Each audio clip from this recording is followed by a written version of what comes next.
nous allons aujourd'hui aborder le sujet de pouvoir d'agir des habitants et notamment des jeunes habitants des quartiers populaires. Comment donc eux s'impliquent dans la vie publique, on va discuter sur leur participation dans la vie associative et pas que. Et voilà. Pour nous, donc, Yombondi Blog, on travaille beaucoup avec les quartiers populaires et ça nous intéresse beaucoup cette question-là. Et on part du constat qu'être citoyen, ce n'est pas seulement avoir des responsabilités et des droits, mais aussi d'être un acteur dans sa ville et pouvoir être en capacité de faire des choses qui pourraient éventuellement apporter des changements dans la vie. Et voilà, nous allons donc aborder ce soir ce sujet du pouvoir d'agir. Et j'aimerais commencer ce débat en disant aussi que c'est un débat participatif et que tous les publics qui sont invités, et n'hésitez pas à poser vos questions, proposer vos idées, vos solutions, échanger. Voilà, nous sommes ici pour dialoguer tout d'abord. Et nous allons aborder les questions sous une forme de prise de parole assez courte pour que le débat soit dynamique. Donc je vais vous inviter aussi des intervenants et si la public n'est pas parlé pendant trop longtemps. Voilà. Et donc nous allons commencer. Donc nous avons un invité Alexandre Sandé, qui est maire de Rueil-la-Pape, qui fait partie des Républicains et qui est élu depuis 2012. 14. Ah, 14, pardon. Vous venez de rajouter 2 ans de mandat, c'est bien, merci. Et nous, Yombondi Blog, donc on avait suivi une formation plutôt des acteurs professionnels de Rueil-la-Pape à la MJC de Rueil-la-Pape. Et c'était assez intéressant comme projet. Il y avait beaucoup des différents acteurs. Donc il y avait des gens des MJC, des associations, de CAF, du métropole. Enfin. Et est-ce que vous pourriez expliquer un petit peu, parler peut-être de ce projet Sur la participation, c'est ça? Ouais. Alors moi la participation que vous avez fait à la MJC, j'avais pas, c'est pas moi qui m'en étais occupé. Par contre au niveau de la participation, il y a des jeunes de la cohésion sociale sur Rieux. Déjà, est-ce que tout le monde connaît Rieux-la-Pape ou est-ce que tout le monde connaît la composition et la particularité de Rieux-la-Pape? Bon, on va remettre les choses dans leur contexte. Rieux-la-Pape, c'est une ville qui est assez jeune. C'est une ville qui a environ, elle a un tout petit peu plus de 40 ans, elle a 43 ans, 44 ans cette année exactement, parce qu'en fait elle est née de la fusion de plusieurs communes. Donc c'est une commune qui est relativement jeune.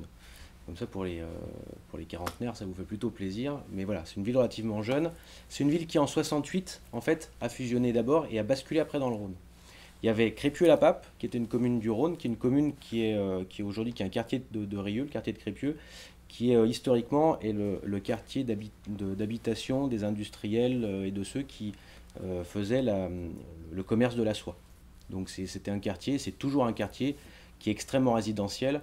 Si certains d'entre vous ont vu le film Les Lyonnais, où il y a une splendide maison où à un moment il y a Gérard Lanvin qui tue quelqu'un dans une piscine.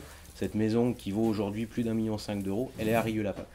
Rieux-la-Pape, après vous avez le plateau, vous avez donc Rieux, ce qu'on appelait Rieux village, qui a été fusionné, qui était un village de maraîchers. Vous avez le petit hameau de Vancia, qui était un hameau de la ville de Miribel, et vous avez au milieu la ville nouvelle qui a été construite comme la Duchère à peu près dans les mêmes années, c'est-à-dire dans les années, fin des années 50 jusqu'au début des années 70. Et j'ai l'habitude de dire qu'à Rieux-la-Pape, c'est une France en miniature. Alors quand je dis ça, il y en a qui se disent qu'il est un peu mégalo parce qu'il se prend pour le président d'une petite France. C'est pas ça du tout. C'est qu'en fait, à Rieux-la-Pape, vous avez toutes les couches de la population française et toutes les particularités. Je vous ai dit que vous aviez justement un petit hameau qui est perdu au milieu des champs. On a encore des agriculteurs à Vancia et des gens qui font l'agriculture, notamment maraîchère. Vous avez après la partie Rieux village qui est très résidentielle et puis c'est à peu près la sociologie d'une ville moyenne comme on en a partout. Vous avez la ville nouvelle où là c'est une concentration, c'est 50% de la population de Rieux-la-Pape, la ville nouvelle. Vous avez une concentration de logements sociaux, j'ai 2 quartiers 100% de logements sociaux, c'est plus de 80% de logements sociaux sur la ville nouvelle. Donc c'est un déséquilibre social, communautaire, etc. complet. C'est-à-dire qu'en fait on a concentré toutes les difficultés. Et après vous avez le quartier de Crépieux où, en guillemets, là, on va dire c'est le ghetto de riches. Vous avez le ghetto de riches, le ghetto de pauvres, le quartier résidentiel et puis le petit village. Donc on a toutes les difficultés, toutes les particularités qu'on peut retrouver dans notre pays. Et donc c'est pas forcément facile toujours de faire parler tout le monde et d'intégrer tout le monde. Pourquoi? Parce qu'à Rieux, vous avez des frontières urbaines, vous avez des frontières sociologiques, je l'ai dit, des frontières communautaires aussi, il faut le dire. J'avais rencontré au lendemain des attentats du 13 de janvier de l'année dernière, du 4 janvier pardon, j'avais rencontré Malek Bouti suite à la sortie qu'il avait fait justement sur la difficulté des quartiers qui se referment sur eux-mêmes, et Rieux-la-Pape c'est exactement ça. C'est que vous avez en fait une ville nouvelle qui est refermée sur elle-même, où personne ne veut rentrer mais où tout le monde rêve de sortir, et vous avez des villes qui ne se parlent pas. Donc en fait aujourd'hui c'est vrai que tout le challenge qu'on a à Rieux, c'est non plus de faire en sorte que vous avez les habitants de la ville nouvelle et les habitants des quartiers périphériques, c'est comment on met tout le monde dans un tout, et c'est un vrai challenge. Donc aujourd'hui on va essayer d'y arriver, en travaillant en fait complètement. On parle de cohésion sociale, on parle de participation, on va essayer de travailler ça via les conseils citoyens de l'ANRU, en essayant de faire en sorte que la parole ne soit pas confisquée toujours par les mêmes ou par ceux qui s'estiment et qui s'autoproclament dépositaires d'un savoir universel sur la ville. Et par ailleurs en plus, ce qui est important, c'est d'intégrer tout le monde. Il ne faut pas que les habitants de la ville nouvelle, par exemple, ne travaillent que sur les sujets de la ville nouvelle. Il faut aussi qu'ils se sentent partie prenante de ce qui se passe dans les quartiers périphériques, et inversement. Voilà. Et nous, aujourd'hui, on essaye avec toutes les structures qui sont autour de nous, donc la MJC, il y a les centres sociaux, il y a tous les partenaires de cohésion sociale qui sont avec nous, on essaye justement de les entraîner là-dedans, à créer un tout, et de faire justement un dialogue complet sur Rieux-la-Pape et non pas sur un quartier spécifique. Parce qu'à partir de ce moment-là, on va commencer à réouvrir la ville, au-delà de... C'est bien, enfin vous savez, Gérard Collomb a une phrase, même si je ne suis pas de sa famille politique, il y a une phrase que je partage, c'est qu'il faut qu'on travaille sur l'urbain, c'est essentiel, mais après sur l'humain. Vous pouvez casser toutes les barres du monde que vous voulez, si vous ne travaillez pas sur la mixité, si vous ne travaillez pas sur la cohésion sociale, si vous ne travaillez pas sur l'éducation, si vous ne travaillez pas sur la culture, si vous ne travaillez pas sur le sport, vous n'aurez aucun résultat. Voilà. Donc c'est vrai que là-dessus, on a un vrai travail de médiation, on a un vrai travail de cohésion et d'accompagnement des jeunes, on en parlera je pense plus tard, hein.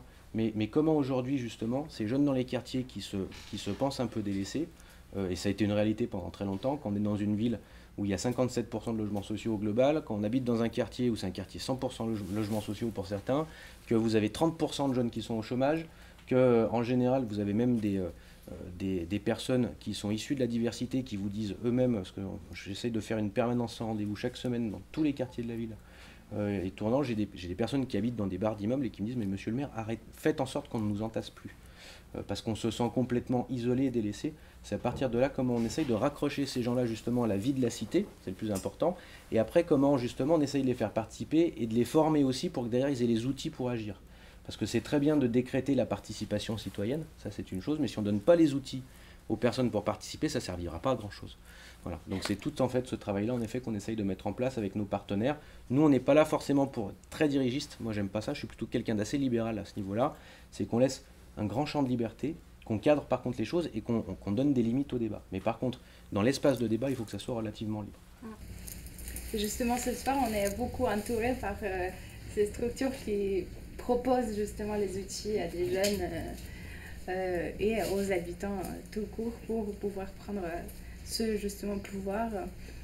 Et nous avons ici Jonathan Bouquet, donc, qui est adjoint jeunesse et vie étudiante à Villeurbanne. Est-ce qu'à Villeurbanne, il y a des projets particuliers qui travaillent sur le pouvoir d'agir des habitants?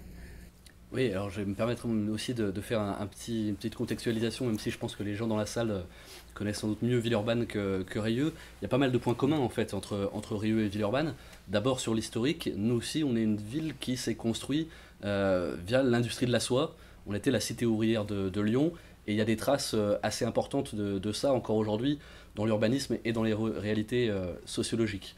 Aussi dans les trames et la structuration de la démographie, effectivement, il y a un certain nombre de choses sur lesquelles on se retrouve, et notamment cette réalité de disparité sociale forte, pas forcément sur les mêmes logiques géographiques, mais sur une logique de fracture quasiment, en tout cas de grosses disparités entre l'Est et l'Ouest, entre un hypercentre, qui est véritablement un espace qu'on peut considérer comme un centre-ville d'une grosse agglomération, et un aspect plus périphérique avec tout ce que ça peut avoir de négatif, notamment en termes urbains. Et monsieur le maire Vincent Day a rappelé les principaux écueils sur cet aspect-là. des familles fragilisées, le chômage, une concentration des populations en grande précarité. On peut évoquer aussi la question des trafics, de l'économie parallèle, un certain nombre de choses qui s'ajoutent les unes aux autres et qui font que ces quartiers-là sont dits délaissés, alors même qu'ils sont généralement ceux pour lesquels l'État effectivement met en place le plus de moyens. Et il se trouve, là aussi c'est un point commun, mais pour le coup on est un taux encore plus important, c'est la part de la population jeune dans la ville. 30% de la population villeurbanaise a entre 12 et 30 ans. C'est absolument énorme. Et du coup, ça veut dire effectivement que la délégation jeunesse et vie étudiante, elle prend une place importante parce qu'il faut construire avec cette catégorie sans la considérer en des termes pathologiques, sans non plus considérer qu'elle doit avoir des droits et des devoirs que les autres n'auraient pas, mais en considérant qu'elle est bien une population avec une réalité particulière, qu'elle soit générationnelle, spécificité d'une génération qui connaît des choses que les générations antérieures n'avaient pas connues, et puis tout simplement un effet âge, le fait d'arriver et de devenir adulte, d'avoir à se construire. J'ai tendance à dire qu'on juge la qualité ou l'efficacité d'une politique jeunesse par sa capacité à remettre en cause la prégnance des déterminants sociaux sur la trajectoire d'un individu. Est-ce qu'il arrive à s'affranchir de l'environnement dans lequel il était actuellement? Et donc effectivement, cette thématique des quartiers populaires, elle est vitale, et le pouvoir d'agir, il se travaille sur le fait de pouvoir lui donner une capacité de pouvoir d'agir, une capacité d'épanouissement. L'épanouissement, c'est donc l'émancipation, c'est à un moment donné se donner une identité, pouvoir dire en société qui je suis. Et évidemment, pour un jeune des quartiers, c'est pas évident de dire qui il est. Il est quoi? Un jeune des quartiers, un jeune du ghetto, un jeune de banlieue. Comment est-ce qu'il peut avoir une identité qui est positive? Alors des exemples de dispositifs qu'on met en place pour assurer cette émancipation et assurer aux jeunes de pouvoir s'engager dans la vie publique, et j'espère qu'on aura l'occasion d'en débattre. Il me semble que quand on travaille sur la place du jeune dans la vie publique, d'abord il faut interroger la vie publique et les écueils de la vie publique et tout ce qu'elle peut avoir particulièrement négatif dans l'image qu'elle donne elle-même aux jeunes. Mais restons pour l'instant donc sur la question que vous m'avez posée, sur le pouvoir d'agir des jeunes. On a quelque chose qui est assez simple et pourtant qui n'existe pas dans assez de villes, c'est les conseils de jeunes. Les conseils de jeunes, c'est donner la parole aux jeunes pour qu'ils traitent non pas seulement des problèmes de jeunes, mais de l'ensemble des thématiques qui peuvent être celles des conseils municipaux, et pas à la même manière des conseils de quartier, parce que dans les conseils de quartier, le mode politique, le mode de discussion, le modèle ne correspond pas à ce dont ils ont envie. Il faut avoir une capacité à inventer, à innover, à proposer de nouveaux modes de discussion avec eux. C'est les chantiers jeunes, c'est les services civiques. Les services civiques, j'y reviendrai peut-être plusieurs fois, parce que je crois énormément à ce dispositif qui consiste à donner aux jeunes une chance de s'engager dans la vie publique. On a trop tendance à voir la place du jeune dans un rapport d'employabilité. Est-ce que le jeune peut accéder ou pas à la vie économique? Déjà, dans une société où le taux de chômage, il y a 4 millions de chômeurs, et là sur des statistiques assez réduites, puisque ce sont les statistiques d'organismes qui sont sur des définitions assez strictes du chômage. On est sans doute à bien plus que 4 millions de chômeurs, et on ne compte pas toutes les personnes inactives, notamment liées pour des questions d'âge ou de choix. Ça veut dire qu'on ne peut plus donner d'emploi à tout le monde. Donc réfléchir à l'intégration en termes d'employabilité, c'est catastrophique, on va droit dans le mur. Il faut y réfléchir en termes de capacité pour le jeune à s'investir dans sa vie, dans la cité. Et pour ça, le service civique est l'un des dispositifs qui permet effectivement de le faire, en plus en lui donnant un sentiment d'être utile. Et là, il peut le dire qui il est. Il est une personne qui aide les personnes âgées dans sa ville. Il est une personne qui construit le dialogue et le vivre ensemble dans son quartier. Il est une personne qui défend le développement durable dans sa ville. Et puis évidemment, un certain nombre d'actions envers les associations. Je m'arrête là pour le moment, mais on pourra revenir sur un certain nombre de dispositifs précis. Parfait, merci beaucoup. Et puis, donc on va passer plutôt à des représentants de la vie associative. Et ce soir, nous avons justement des jolis projets qui s'intitulent « Je suis quelqu'un » et notamment menés par Éducation en héritage, donc Karima Mondon qui est la présidente, qui sont aussi installés à Villeurbanne, et nous sommes à Café Point, qui est aussi l'endroit de l'éducation en héritage. Nous les remercions de leur accueil. Et donc, Karima, est-ce que vous pourriez présenter un peu quelques projets qui sont en cours dans votre structure? Oui. Bonsoir à tous. Avant de reprendre, moi je voudrais juste, j'ai pas de ville à présenter parce que voilà, donc je voudrais juste reprendre sur les termes du débat. On dit l'implication des jeunes, des quartiers populaires. Personnellement, peut-être parce que je suis une femme, je me méfie de l'essentialisation. La femme n'existe pas et les jeunes non plus en fait, et les quartiers populaires non plus, parce que même si Villeurbanne et Rieux sont proches, Rieux c'est Rieux et Villeurbanne c'est Villeurbanne, avec sa réalité, avec ses problématiques, etc. Et les jeunes, peut-être parce que ça fait longtemps que je les côtoie, de par ma profession, de par mon engagement, il n'y a pas des jeunes en fait. Le jeune, il n'existe pas en fait. Il y a des individus, il y a des gens qui vivent dans des quartiers plus ou moins populaires, qui changent de nom régulièrement en fonction de comment on veut les appeler. Voilà, mais du coup, c'est difficile de parler des jeunes, en fait. Du coup, moi, je voudrais parler de ce moment de transition qui consiste à s'insérer dans une vie d'adulte ou dans une vie sociale ou dans un monde qui n'est pas exactement calibré pour vous. Voilà une des portes d'entrée que je voudrais prendre. Et effectivement, c'est difficile de savoir qui on est dans un monde qui n'est pas fait pour vous et dans lequel partout où vous regardez, c'est pas exactement vous que vous trouvez ou des choses sur lesquelles vous pouvez vous raccrocher. Ça paraît difficile. Pourtant, je partage l'avis du dernier intervenant. Je m'excuse, j'ai pas retenu votre prénom. Jonathan, voilà. Être quelqu'un, c'est important. Mais après, ça dépend de là où on le met. Et donc, éducation en héritage, vous êtes ici donc dans notre café, le Café Pont, le Caravansérail Café, parce qu'éducation en héritage croit en fait à une réforme sociale avec l'éducation. Puisque comme le disait Nelson Mandela, l'éducation est une arme massive pour réformer le monde. Mais on s'est dit que c'était joli de faire des discours, mais il fallait un lieu en fait concrètement où les gens puissent venir agir, construire, co-construire, détruire, recommencer et recommencer jusqu'à ce qu'ils aient trouvé quelque chose qui leur parle en fait. Et donc du coup, c'est de là qu'est né le lieu dans lequel vous êtes. Et une des campagnes qu'on porte actuellement chez Éducation en héritage s'appelle « Je suis quelqu'un », « I am somebody », repris à Jessie Jackson.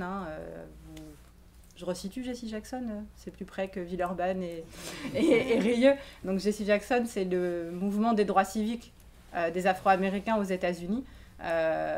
Avoir non pas seulement des lois qui vous donnent le droit de vote, mais avoir une reconnaissance en fait dans la société dans laquelle vous êtes, à laquelle vous participez, que vous avez construite et dans laquelle vous êtes invisible. Voilà. Il me semble qu'aujourd'hui en France, une partie de la jeunesse ou des jeunes qui vivent dans des quartiers dits populaires se sentent tout à fait invisibles en fait dans la société qui les entoure et pas du tout reconnus. Pourtant, du potentiel, il y en a plein, de l'espérance, il y en a plein, des projets, il y en a plein. Et seulement les médias ne sont pas toujours braqués aux bons endroits, sur les bons moments. Voilà. J'aime toujours à rappeler ma ville de cœur, c'est Vaux-en-Velin, parce que c'est là que j'ai grandi. Et à Vaux-en-Velin, en 2005, on n'a pas d'émeute. Quand Paris brûle, chez nous, ça brûle pas. Mais on a quand même les hélicoptères tous les soirs, parce qu'on ne sait jamais. Et on a une grève de bus préventive. Que s'est-il passé au lendemain de la grève de bus préventive ? Un bus a brûlé. Parce que plus vous projetez sur les gens des présupposés de stigmates de ce que vous allez faire, plus vous les enfermez en fait dans ce qu'ils vont faire. Les médias ont très bien dit que les bus avaient brûlé, mais ce qu'ils n'ont pas dit parce qu'ils n'étaient pas là, c'est que quand nous on s'est retrouvés à Laurent-Bonnevet, donc la gare qui est sur Villeurbanne et qui va emmener sur Vaux-en-Velin, coincés à 7h du soir sous la pluie un mois de novembre, ce sont des jeunes des quartiers populaires qui ne nous connaissaient pas et qui nous ont ramassés sur le long du chemin et qui ont fait des norias pour nous ramener en fait jusque chez nous. Ça, personne n'en parle. Et juste ça, c'est être quelqu'un. Juste de pouvoir se dire à un moment, je suis utile et j'ai existé. Alors peu importe, est-ce que j'ai un emploi, est-ce que j'en ai pas. Je suis quelqu'un parce que j'ai des valeurs. Et ces valeurs-là, je veux les porter et je veux les co-construire. Mais tant qu'on me fait croire en fait que mes valeurs ne sont pas ou bankable ou utiles ou socialement bonnes, je peux pas me reconnaître dans rien. Si je peux donner ça, et c'est le cadre de notre projet, c'est-à-dire faire des rencontres comme aujourd'hui, faire des happenings dans la rue, faire tout ce qui va permettre aux jeunes, ou aux moins jeunes d'ailleurs, de se sentir exister et de pouvoir dire « j'existe juste parce que je suis quelqu'un ». J'ai pas besoin d'être une star, j'ai pas besoin d'être un footballeur, j'ai pas besoin d'avoir des selfies sur Facebook. Je peux exister juste parce que j'agis. Et donner la possibilité de l'action, c'est déjà reconstruire du lien. Les lignes de fracture en fait, qui parcourent notre société, on les voit tous et je crois qu'on les voit de façon de plus en plus cruelle et claire. Sauf que ça fait 30 ans, 40 ans qu'on ne veut pas les voir en fait et qu'on fait comme si tout allait bien dans la République. Il me semble me souvenir que le Premier ministre avait parlé d'apartheid, depuis il a rétropédalé, mais il me semble quand même que c'est ce mot-là qu'il avait utilisé, Donc vous voyez, les droits civiques ne sont pas si loin finalement. J'espère que vous pourrez participer à notre campagne Je suis quelqu'un. J'en profite d'avoir la parole pour vous dire que du coup, on est très content de vous accueillir, qu'il y a un buffet qui a été offert en participation consciente, que vous êtes les bienvenus sur l'association si vous voulez y adhérer, passer du temps un peu au café ou agir à votre niveau. Merci.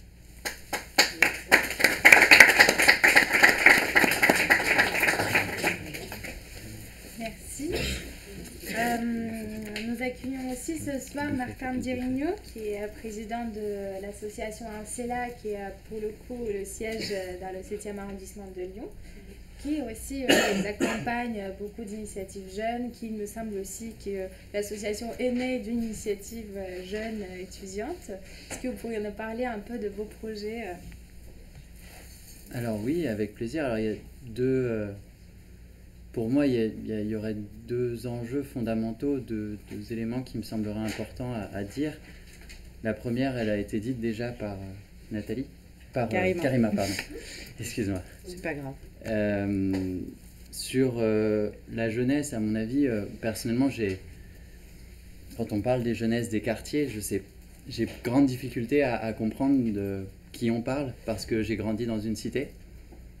J'ai vécu tout ce qu'on peut vivre dans une cité, ce qui ne m'a pas empêché d'avoir une mère traductrice littéraire qui aujourd'hui, parce que pour toute une série de raisons liées au métier de traducteur littéraire, elle est dans un centre aéré à faire quelque chose qu'elle aime énormément, c'est-à-dire s'occuper des enfants qui arrivent dans le quartier, et d'avoir une culture, d'arriver à Sciences Po, de faire mes études à Sciences Po, de connaître la fracture qui existe effectivement dans la société entre la jeunesse qui connaît... la chance d'étudier à Sciences Po et la jeunesse qui, celle de mes amis, est restée dans mon quartier avec des réalités très différentes entre ceux qui ont fait des études et ceux qui n'ont pas eu la possibilité de faire des études. La vraie fracture dans la société, elle n'est pas est-ce qu'on vient d'un quartier ou est-ce qu'on vient pas d'un quartier, c'est est-ce qu'on fait des études ou est-ce qu'on ne peut pas à un moment donné faire des études. Et là, ce ne sera pas mon intervention parce que mon but n'est pas de parler du système scolaire, mais un des grands enjeux, et pas d'où on vient, mais est-ce que notre parcours nous permet de nous élever ou est-ce qu'à un moment donné, on est enfermé, pas dans le quartier, mais dans une vie personnelle dans laquelle on n'est pas reconnu. Ce qui ne veut pas dire, par ailleurs, quand on vient d'un quartier, quand j'étais petit, on ne me ramenait pas dans mon quartier. C'est quelque chose qui est extrêmement violent quand on vous dépose sur le périphérique en disant non, on ne rentre pas parce qu'on va peut-être se faire agresser. Nous aussi, là, au 1er janvier, il y avait un hélicoptère qui tournait dans mon quartier pour... on ne sait jamais, c'est parce qu'on aime tellement le feu que... si jamais on avait envie de brûler des voitures pour se réchauffer. Ce qui n'empêche pas que parfois des voitures brûlent et qu'il y a des actions à mener pour la police et que c'est pas il ne faut pas nier la violence en banlieue parce qu'elle existe, et pour avoir été moi-même un amateur de la violence quand on est collégien, il ne faut pas la nier. Quand on arrive à Sciences Po, on voit bien que la violence, elle est pas... Il y a des différences dans les quartiers entre la jeunesse qu'on a quand on vit en zone rurale, la jeunesse qu'on a quand... Mais pour autant, quand on regarde la richesse qu'il y a, on s'aperçoit qu'un quartier, c'est pas... Je me souviens avoir été dans une MJC, la MJC de Ménival, où on m'a dit « Mais vous vous rendez pas compte, les jeunes des quartiers, ils sont à des années-lumière du développement durable. » Je dis « Mais de qui vous parlez ?» Parce que moi, je viens d'un quartier à 40 000 habitants, qui doit y avoir pas 8 000 jeunes, je connais pas les proportions, mais on doit être dans ces eaux-là. Je dis « Qui c'est ?» Et il me dit « Par exemple, prenez ces gens-là. » Et il monte la place. Il était 10h du matin, il y avait des mecs en train de boire des bières sur la place qui étaient... Je fais « Mais ils sont combien ces jeunes-là ?» Parce que vous agissez avec eux et c'est très important. Mais là, vous montrez 50 personnes. 50 personnes dans mon quartier, c'est ça, qui sont sur la place toute la journée. Mais il y a en même temps, et ils ont le droit d'y être, et il y a un travail à faire avec eux. Mais si on est 8000 jeunes, il y a un delta, du coup, entre ces 50 et tous les autres. Et tous les autres, ils sont potentiellement intéressés. Et on peut pas... Et ce qui s'était passé dans cette MJC m'avait suffisamment sidéré pour que j'en parle aujourd'hui.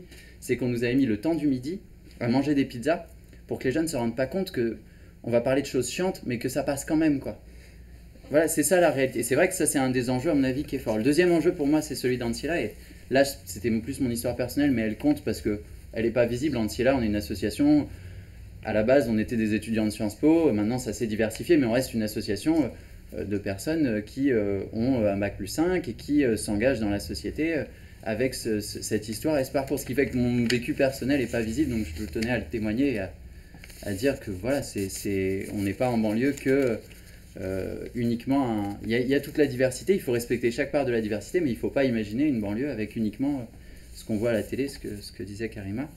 Et donc Ancilla, nous, notre vocation, c'est un peu de se dire, toutes les personnes qui arrivent, si elles arrivent en nous disant « j'ai envie d'agir pour une société écologique ou pour une société solidaire ou pour les deux », elles sont les bienvenues. Peu importe leurs difficultés, peu importe...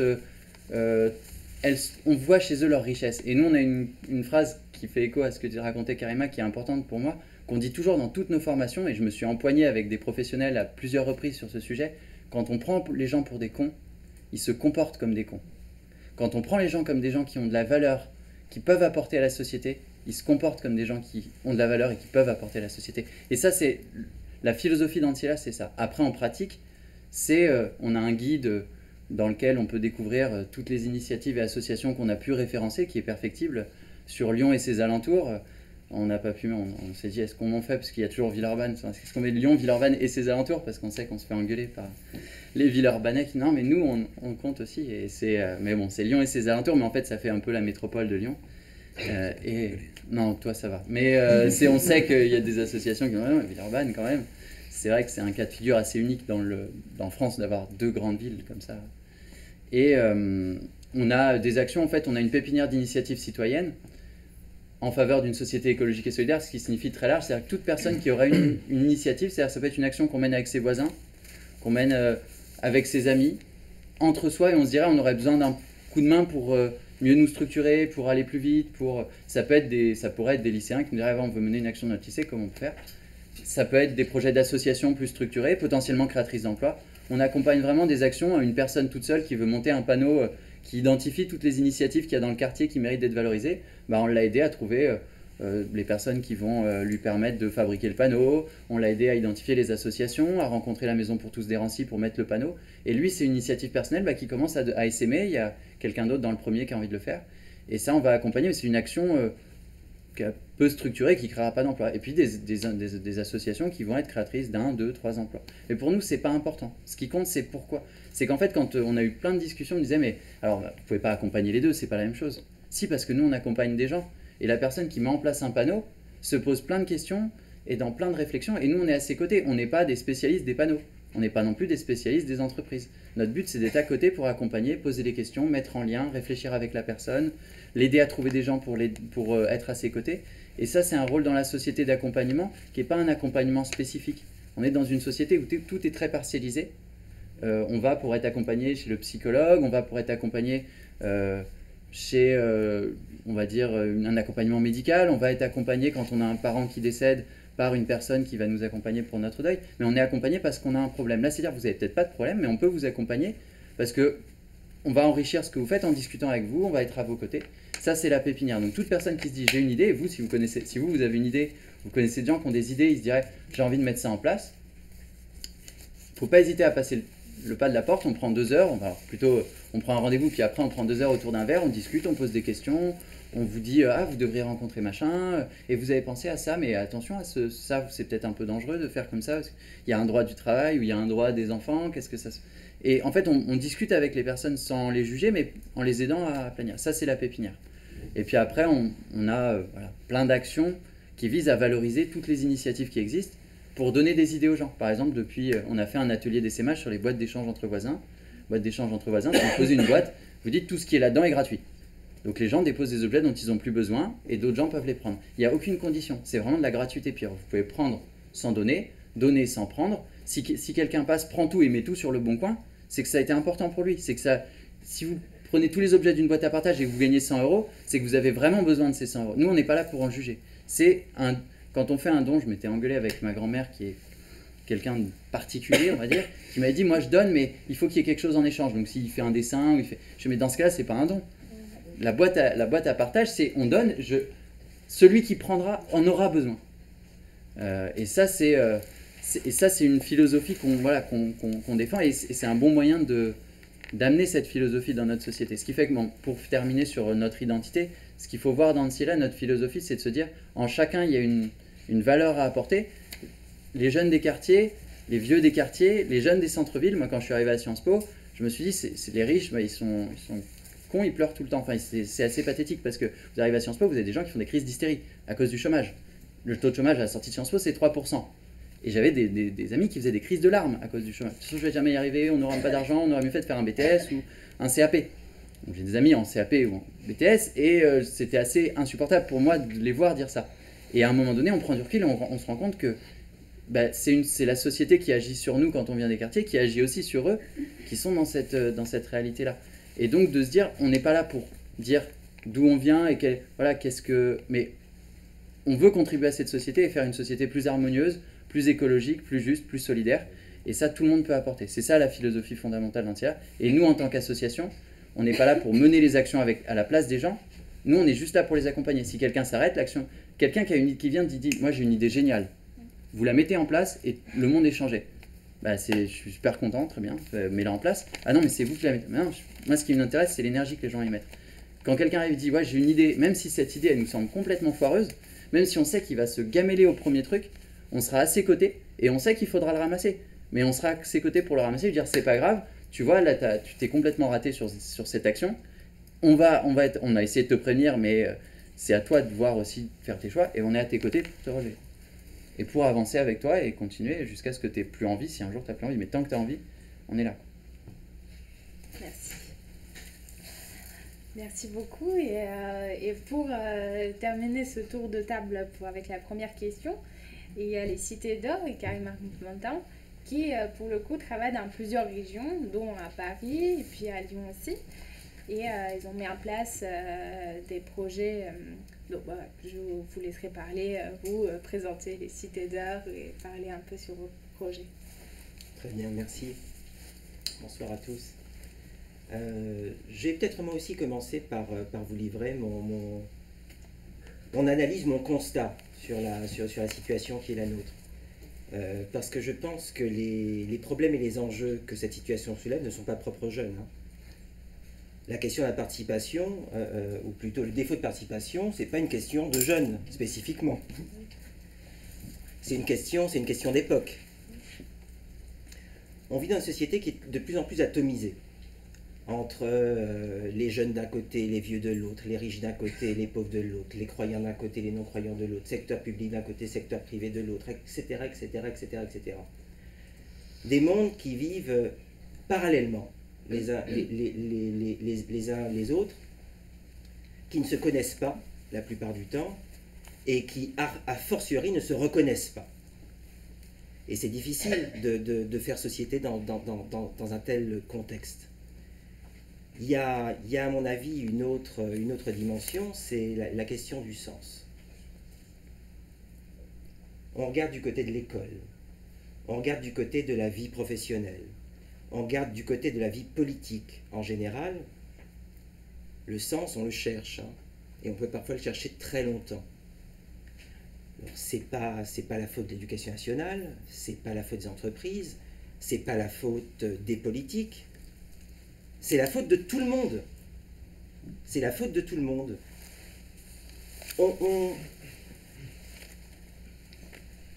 J'ai le sentiment qu'on ne participe plus aux choses la plupart du temps parce qu'on a l'impression, d'une part, que ça ne sert à rien, et que mon effort, mon action, ma voix, même si je la porte ici ou là, elle ne sera pas entendue, ou elle ne sera pas valorisée, ou elle ne servira à rien.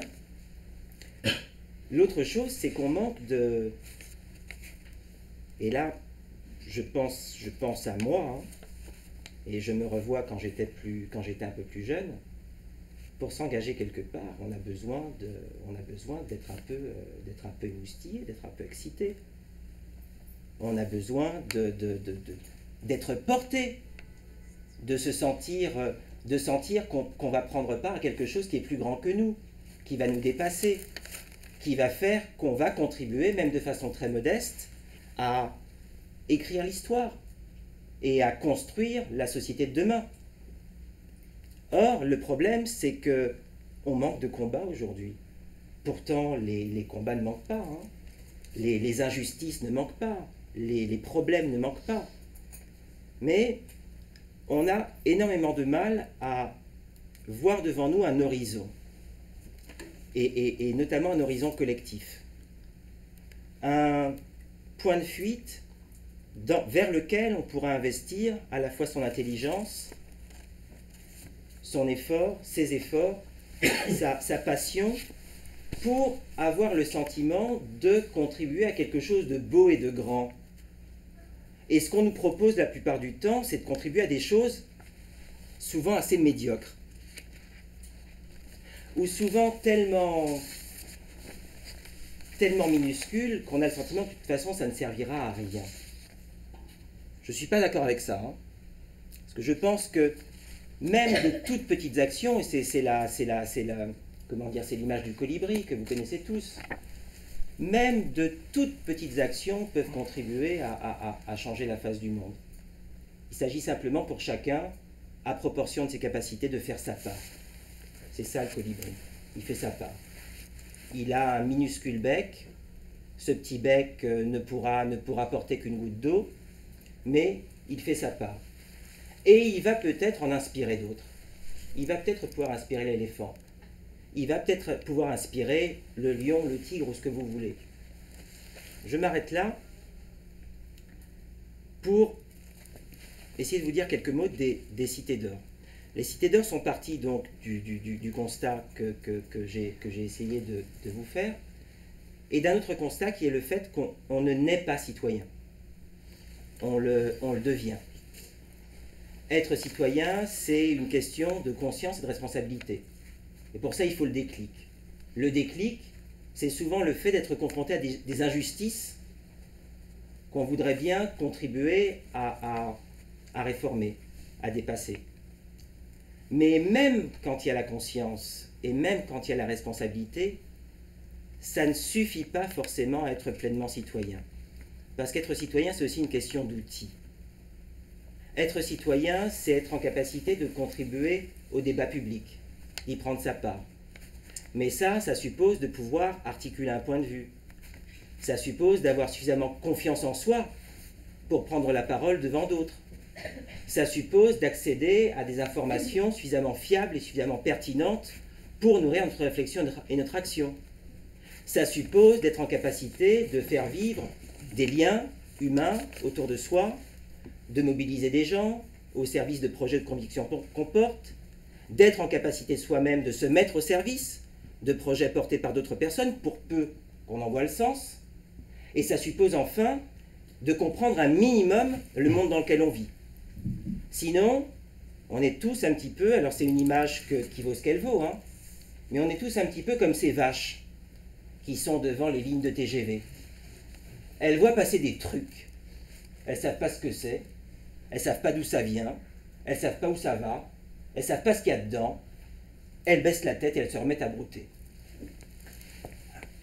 On est bien souvent tous comme ces vaches devant le TGV. On a du mal à saisir les principaux mécanismes de fonctionnement du monde. On a du mal donc à être en capacité d'identifier les leviers ou les verrous dont on pourra se saisir pour contribuer à un petit peu faire avancer le schmilblick. Et donc les cités d'or, c'est un peu ça. Alors le programme est très ambitieux, hein, mais en tout cas, la réalité des cités d'or, c'est le fait de tenter d'ouvrir des espaces de connaissance, des espaces de reconnaissance, entre des jeunes et des moins jeunes, entre des personnes qui ont des trajectoires sociales différentes, de façon à ce que justement ces personnes puissent mieux se connaître et donc mieux se reconnaître. Et c'est aussi le fait d'essayer d'accompagner, à titre individuel et à titre collectif, ces personnes pour qu'elles puissent s'outiller, en tant qu'êtres humains et en tant que citoyens, pour... Et je me tairai après, hein, pour d'abord et avant tout tenter de s'interroger sur le sens qu'on donne à la vie en général. Ça veut dire quoi de naître un beau matin sans avoir rien demandé à personne, pour, quand on a de la chance, crever quelques décennies plus tard sans avoir rien demandé à personne non plus? Qu'est-ce qu'on fait de ce temps qu'on a sur Terre? Quel sens on lui donne? Comment on va être en capacité de pouvoir justement se construire une identité sereine, suffisamment sereine en tout cas pour interagir avec d'autres qui ne nous ressemblent pas forcément, mais le faire dans un esprit de coopération, dans un esprit de fraternité, faire à autrui ce que je voudrais qu'autrui fasse pour moi. Trouver du sens à la vie en général, trouver du sens à sa vie en particulier, et personne d'autre que soi-même ne peut donner ce sens. Et c'est enfin trouver du sens à l'aventure sociale. Qu'est-ce que ça veut dire d'être les uns à côté des autres? Et est-ce qu'on ne pourrait pas faire un pas supplémentaire pour être les uns avec les autres? Et essayer ensemble d'écrire l'histoire, de contribuer à transformer la société dans un sens qui nous semblera favorable, dans un sens en tout cas qui rejoindront nos propres convictions. Encore faut-il être en capacité de s'interroger sur nos propres convictions. Bref, en définitive, mon sentiment, et je me mets très largement dans le lot, on est devenu très fainéant. Et on est constamment menacé par la médiocrité, tout simplement parce qu'on doute de nous-mêmes. Et on doute de notre capacité à transformer les choses. Et c'est bien de douter. C'est bien de douter. Mais à un moment ou à un autre, il faut y aller. Il faut y aller parce que la situation est telle aujourd'hui que si chacun ne se retrousse pas les manches, l'avenir n'est pas forcément riant. Merci beaucoup. Et Alexandre, Ouais, je vais rebondir sur ce qu'il a dit. Je trouve que le message est très bien. Parce qu'en effet, vous avez tout à fait raison, on manque d'un message commun. C'est votre boulot normalement. Hein. C'est pour ça, c'est bien pour ça que je vais y répondre. Parce que comme je fais partie de la nouvelle génération et que je ne suis lu que depuis 2 ans, je peux me permettre encore de taper sur les vieux. Et je ne vais pas me gêner. Parce que je suis le premier aussi de temps en temps à ne pas être d'accord avec des personnes de ma famille politique. Parce que moi je pense qu'aujourd'hui, notamment quand on est maire d'une ville comme Rieux, les gens n'attendent pas d'un maire qui soit de droite ou de gauche, ils sont en contrebalance. Alors après je suis un petit élu local, vous avez remarqué, j'ai juste un exécutif local et je suis juste maire d'une ville de 30 000 habitants, j'ai pas plus de responsabilités. Et aujourd'hui mon ambition c'est de faire bouger ma ville et de faire bouger les frontières. Simplement il y a une chose qui est importante. Déjà, il y a ce qui s'est passé au dernier régional, au-delà des résultats. Il y a ce que vous disiez en effet, aujourd'hui il y a 2 catégories de citoyens. Il y a ceux qui pensent qu'ils vont être oubliés et il y a ceux qui vont aller sanctionner. Dans les quartiers que je disais à Rieux-la-Pape, qui sont périphériques, qui sont entre guillemets, on va dire, je vais résumer vite fait, les quartiers de riches, ça a beaucoup voté, plus de 60% de participation. Et puis dans la ville nouvelle, on va pareil, on va dire le quartier de pauvres, ça a peu voté. Ça a peu voté, pourquoi? Parce que je pense qu'on a oublié une chose, et les politiques en premier lieu, là je vais en prendre toute ma part. C'est qu'on a oublié une chose, c'est qu'on a oublié de rappeler ce que c'est que la République. On a oublié de rappeler cette promesse et ce destin commun qui est une République. On est dans une République, c'est beaucoup plus fort qu'une démocratie. La République, ça veut dire une chose. Si chacun, on pouvait dans les écoles rappeler les premières phrases, les premiers articles de la Constitution française et de la Déclaration des droits de l'homme et des citoyens. Chaque homme naît libre et égaux en droit. Ce qui est important également, c'est la République est une et indivisible. Elle ne fait pas de distinction entre ses enfants, quelle que soit leur religion, quelle que soit leur race, quelle que soit leur origine, quelle que soit... C'est écrit dans la Constitution, je reprends ce qui est écrit dans la Constitution.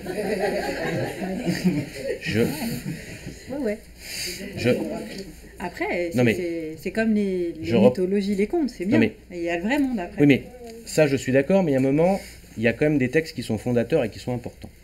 Ça veut dire une chose, ça veut dire qu'on a oublié d'expliquer à tout le monde qu'à un moment, on était tous logés à la même enseigne. Et que dans certaines villes, je veux dire, et le lendemain des attentats de janvier, ça a été dit par Malek Bouti, c'est pour ça qu'on s'était rencontrés, on a eu un formidable débat dans son bureau, parce que droite et gauche, de temps en temps, je pense qu'il faut qu'on balaye devant notre porte. Il y a certains élus qui pensent que c'est beaucoup plus facile de faire du communautarisme et du clientélisme pour rester en place, plutôt que d'essayer de mettre tout le monde dans le même train et dire vous êtes tous logés à la même enseigne, et que c'est les mêmes droits et les mêmes devoirs pour tous. Et ça, c'est notre faute politique, et j'en prends toute ma part parce qu'il y a des personnes qui sont dans ma famille politique, il y a des personnes qui sont dans d'autres familles politiques et qui jouent ça à plein tube pour une chose, rester en place. Et c'est pas le travail du politique. Le travail du politique, c'est d'essayer de trouver, justement, de tracer une voie. C'est pas de réfléchir d'échéance électorale à échéance électorale, c'est essayer de réfléchir à 10, 15, 20 ans. On doit essayer de tracer un avenir commun, un avenir collectif. On peut dire, je veux dire, il y a un moment, il faut arrêter avec la flagellation automatique en disant qu'on est dans un pays où on tape sur les jeunes, où on n'aime pas les personnes qui sont de l'immigration, etc., etc. On a trop entendu ça depuis 20 ans et on voit où on en est aujourd'hui. Il y a une désagrégation complète de la société, où on essaye justement de monter les uns contre les autres et on essaye de, vous le disiez très bien, de compartimenter. Les pauvres contre les riches, ceux qui croient pas, les juifs contre les musulmans, etc., etc. On essaye toujours de monter les uns contre les autres. À un moment, on a tous un destin commun qui s'appelle la France. Vous savez, j'ai été choqué par une chose, c'est quand au lendemain des attentats du 13 novembre, certains ont dit vous vous rendez compte, il ne faut surtout pas qu'on mette le drapeau français. Mais ça veut dire qu'on a oublié notre histoire. Si on apprenait aux gamins ce que c'était vraiment que le drapeau français, ça a été pris à un moment par un parti d'extrême droite, mais ça n'a strictement rien à voir. L'histoire du drapeau, l'histoire de notre pays, l'histoire de la République. Le drapeau français, c'est le drapeau de la Concorde à la base. C'est le drapeau d'un pays réunifié. Est-ce que chacun d'entre vous, vous savez ici dans cette salle ce que veulent dire les 3 couleurs? La couleur blanche, c'était la couleur de la monarchie, qu'on a rajoutée aux couleurs de Paris. C'est exactement ça, c'était le drapeau de la Concorde. Ça ne doit pas être quelque chose qui nous divise. Or, aujourd'hui, ça divise. Ça ne devrait pas. Pourquoi? Parce qu'on a oublié, justement, cette histoire commune. On a oublié ce destin commun. Il y a eu des massacres au Kenya, il y a eu des attentats. On n'en a pas fait autant que les attentats en France. Pourquoi? Parce que la France, elle a une place spécifique dans le monde.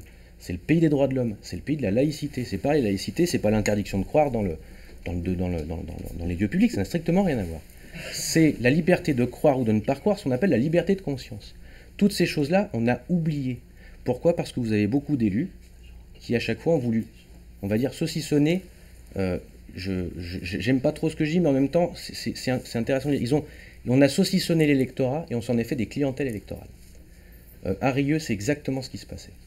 À Rieux, les élus qui étaient avant qu'on arrive, et les élus qui étaient en place avant qu'on arrive, habitaient dans les quartiers périphériques, savaient que la ville nouvelle votait de toute façon, quoi qu'il arrive, pour eux, parce qu'on partait du principe que qu'on habite dans une ville nouvelle et qu'on est dans un quartier, bon, on vote forcément à gauche, donc on ne va pas mettre beaucoup d'argent, on saupoudrait les associations, c'est ce qui se passait, il n'y avait pas de vraie politique publique. Et de l'autre côté, on a mis énormément de très gros investissements dans des très gros bâtiments publics qui ont coûté une fortune dans les quartiers dits favorisés. Et ça a créé un déséquilibre total. Résultat des courses, on a une ville nouvelle où on n'a quasiment pas eu de rénovation urbaine, où on a aujourd'hui des écoles qui sont les écoles les plus importantes car les plus peuplées, qui sont dans la ville nouvelle mais qui n'ont pas été refaites, des gymnases qui se cassent la figure, un taux de chômage qui explose, etc., etc. Comment voulez-vous, après, forcément, expliquer à ces gens-là qui font partie d'une nation et qui font partie d'un tout commun? C'est impossible. Donc quand on est arrivé, on est en train de travailler à Rieux sur un certain nombre de dispositifs. On a travaillé avec Jean-François Caranco sur le dispositif Deuxième Chance, qui est aujourd'hui en route, et on prend des jeunes des quartiers qui sont déscolarisés, qui n'ont pas de diplôme, qui sont au chômage depuis des années, et les 10 qu'on a pris, on leur a tendu la main dans une logique de droit et de devoir, et aujourd'hui ces 10-là, ils bossent, il y en a 3 qui vont sortir du dispositif, parce qu'ils se sont réinsérés professionnellement. On a travaillé sur les symboles aussi. C'est pas parce qu'on sort des quartiers qu'on ne peut pas réussir, c'est faux. Il y a deux personnes, en tout cas Rieux, qu'on a aidé à en montrer en exemple, parce que je crois aussi à l'exemple. Et c'est important de montrer aux jeunes dans les quartiers qu'il n'y a pas de fatalité. La première chose, on a un jeune qui a bientôt 40 ans, qui s'appelle Nordine Mefta. C'est un jeune qui est aujourd'hui pompier, qui était militaire professionnel. À 14 ans, il vivait dans le quartier le plus défavorisé de Rieux, qui s'appelle Michelet. Il est devenu pompier professionnel. Ses parents l'ont foutu dehors à 14 ans. Ils lui ont dit, écoute, si tu veux t'en sortir maintenant, tu vas voler. Il a dormi dans les cartons. Ce jeune-là, il s'en est sorti à force de travail. Il a été adopté par une famille aisée, oui, parce qu'il a été foutu dehors. Oui, non mais... Merci. Il a été foutu dehors. Il s'en est sorti par le sport. Il s'en est sorti par le sport parce que la personne qui l'a relevé par le sport et par la natation notamment, c'est un agent municipal que je connais bien. Et il s'en est sorti aujourd'hui. Il est pompier, il sauve des vies. La deuxième personne, tout le monde le connaît, c'est Hassine Chérifi. Hassine Chérifi, tout le monde le connaît. Il était champion du monde de boxe en 98. Dans sa catégorie, on a 2 champions du monde de boxe en France. On a Marcel Cerdan, que tout le monde connaît, et Hassine Chérifi. D'accord? Il n'a jamais été reconnu par cette commune. Jamais. Aujourd'hui, il travaille dans la commune de Rieux-la-Pape. C'est quelqu'un qui est d'une humilité hors norme, qui a des qualités humaines qui sont exceptionnelles. On ne l'a jamais reconnu pour ce qu'il a fait. Par contre, on a utilisé son image. Mais jamais on n'a mis en avant ce qu'il avait fait. Moi, je l'ai vu, je suis désolé de le dire. Ce qui s'est passé avant, c'est que l'ancienne municipalité l'a pris. On lui a fait nettoyer les chiottes. Je suis désolé de le dire comme ça. C'est peut-être choquant, mais c'est une réalité.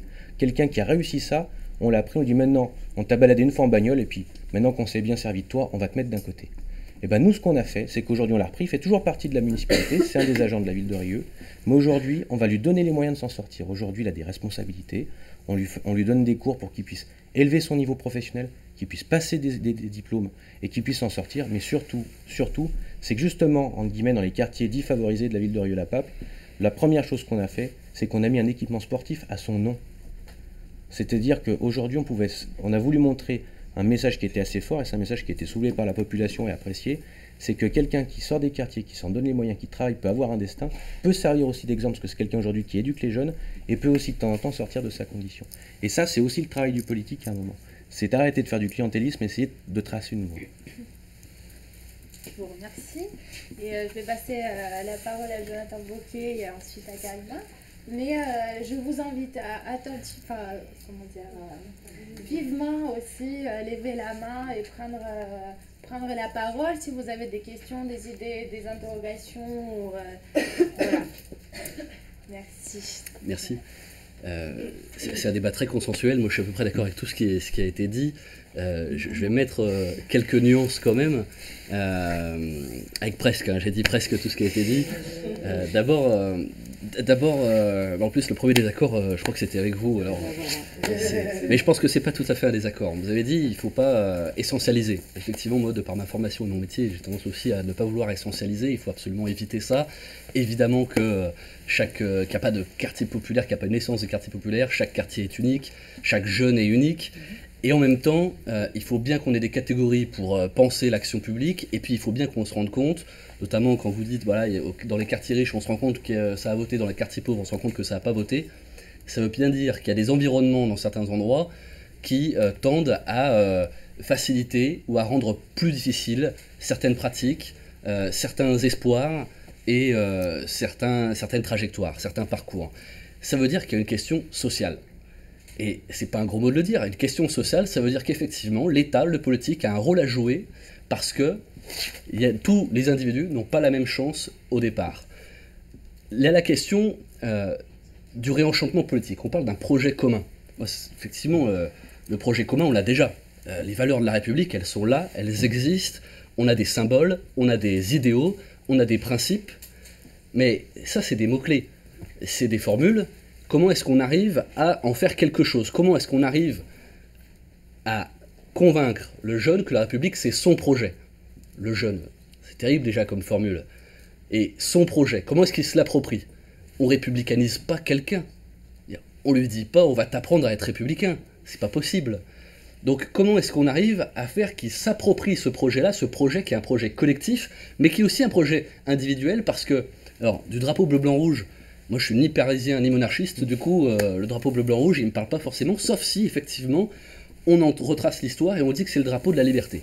Et la liberté et le drapeau de l'émancipation par l'égalité des droits, ça peut parler dans un registre individuel, dans une logique de comment est-ce que moi je me construis? Je me construis en tant qu'individu libre, donc individu responsable, parce que si je suis libre, alors il faut que je sois responsable de mes actes. Et je ne serai libre que lorsque je serai responsable de mes actes. Et l'égalité des droits, c'est le fait de dire, on a tous, a priori, les mêmes droits, mais est-ce qu'on a après tous les mêmes capacités?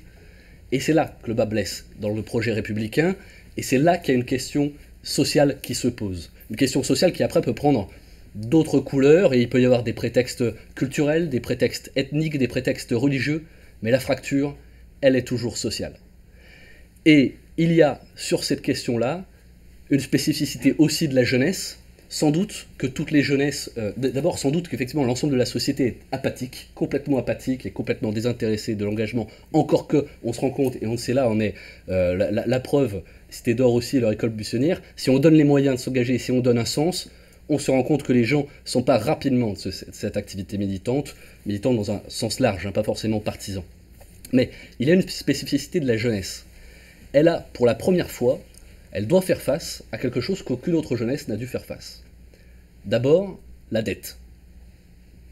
Ensuite, l'urgence écologique. Ça, ce sont deux choses qui, évidemment, questionnent l'État-providence et qui doivent nous réinterroger sur notre action publique et sur notre rapport à la jeunesse. ça doit pas s'improviser, ça doit donc être le vecteur par lequel, à mon avis, on recrée un projet commun qui peut nous transcender, redonner du sens par d'autres choses que... On a eu le socialisme, on a eu le communisme, on a eu l'Europe, on a eu mai 68, on a eu des tas de projets qui ont fait fantasmer la jeunesse et qui l'a fait vivre de combats dans lesquels elle s'est engagée avec passion. Eh bien, on peut en avoir de nouveaux, et notamment, je crois que l'urgence écologique peut être un vrai combat de société, un vrai combat pour la jeunesse. Mais pour cela, il faut qu'on arrive à passer, pour les jeunes, d'une situation de dépendance à une situation d'interdépendance. Et c'est cette notion de solidarité, à mon avis, qu'il faut inscrire dans le nouveau projet. Merci beaucoup, je laisserai. Alors du coup, moi j'ai rien contre le drapeau français, la Marseillaise, je suis même d'accord avec la Constitution, tout ça. Le seul problème que j'ai, c'est qu'elle ne s'incarne pas. Et elle ne s'incarne pas quand on vit dans un quartier populaire, ou, etc. Il y a deux France. Si on reprend l'histoire de France, je peux faire de la Révolution française à... Et c'est plutôt bien, la résistance, tout ça. Mais je peux aussi avoir une deuxième lecture, la Restauration, le Second Empire, le pétainisme, la collaboration, les harkis. Ça aussi, c'est l'histoire de France. La guerre d'Algérie, l'OAS, etc. Tout ça aussi, c'est l'histoire de France. Donc quand on dit l'histoire de France, elle est... un peu comme la jeunesse, hein, elle ne peut pas l'essentialiser. Donc du coup, dans quel roman national, moi, je vais m'inscrire? Où est ma place, moi, dans le roman national, en fait? C'est-à-dire, où est ma place? Quand je dis où est ma place, c'est moi et les multiples jeunes que j'ai pu côtoyer, parce que moi, je suis plus jeune, hein, donc je veux dire, voilà, c'est pas vraiment de moi dont on parle.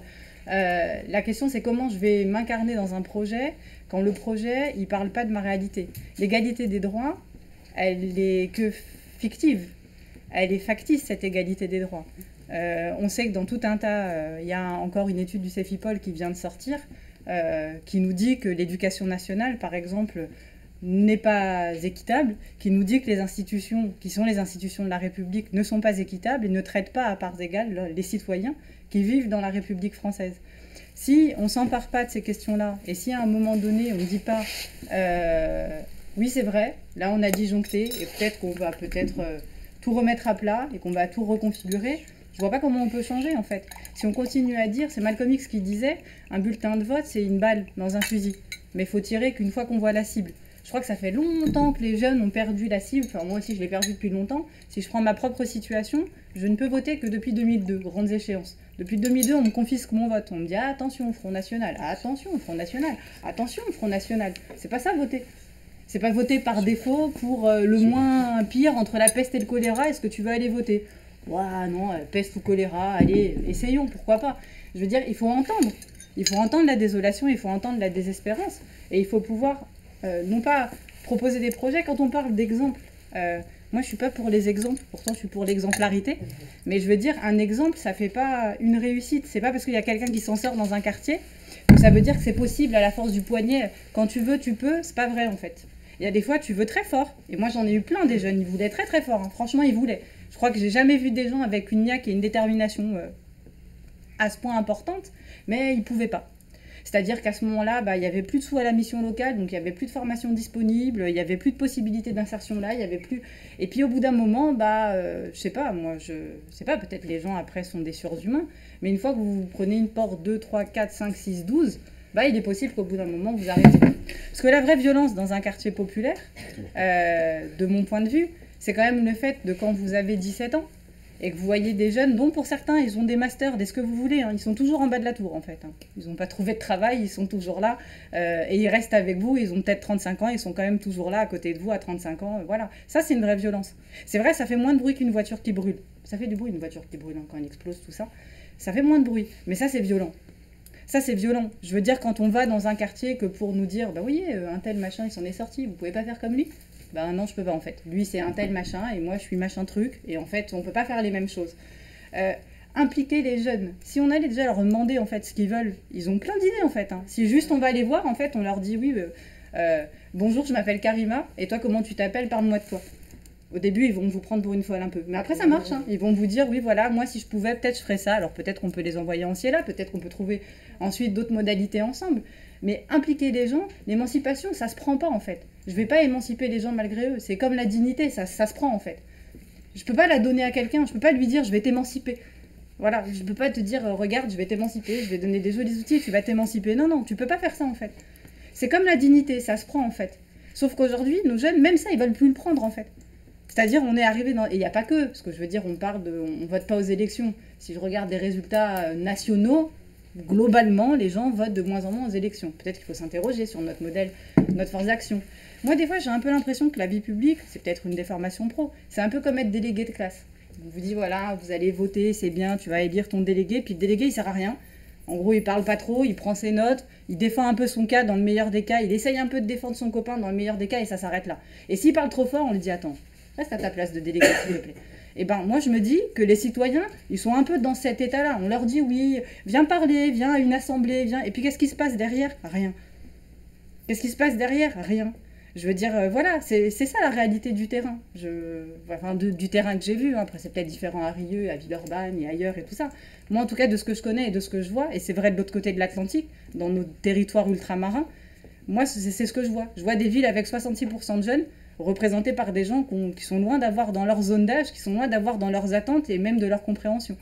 Je vois des catégories entières de gens qui s'interdisent des choses juste parce qu'ils sont ce qu'ils sont. Ouais, mais tu comprends, avec ma tête, je vais pas y aller. Ils vont me dire non. Je vais pas rentrer à l'opéra. Je vais pas accompagner mon enfant en sortie scolaire. T'as vu ce que je porte sur la tête? Ça va pas être possible.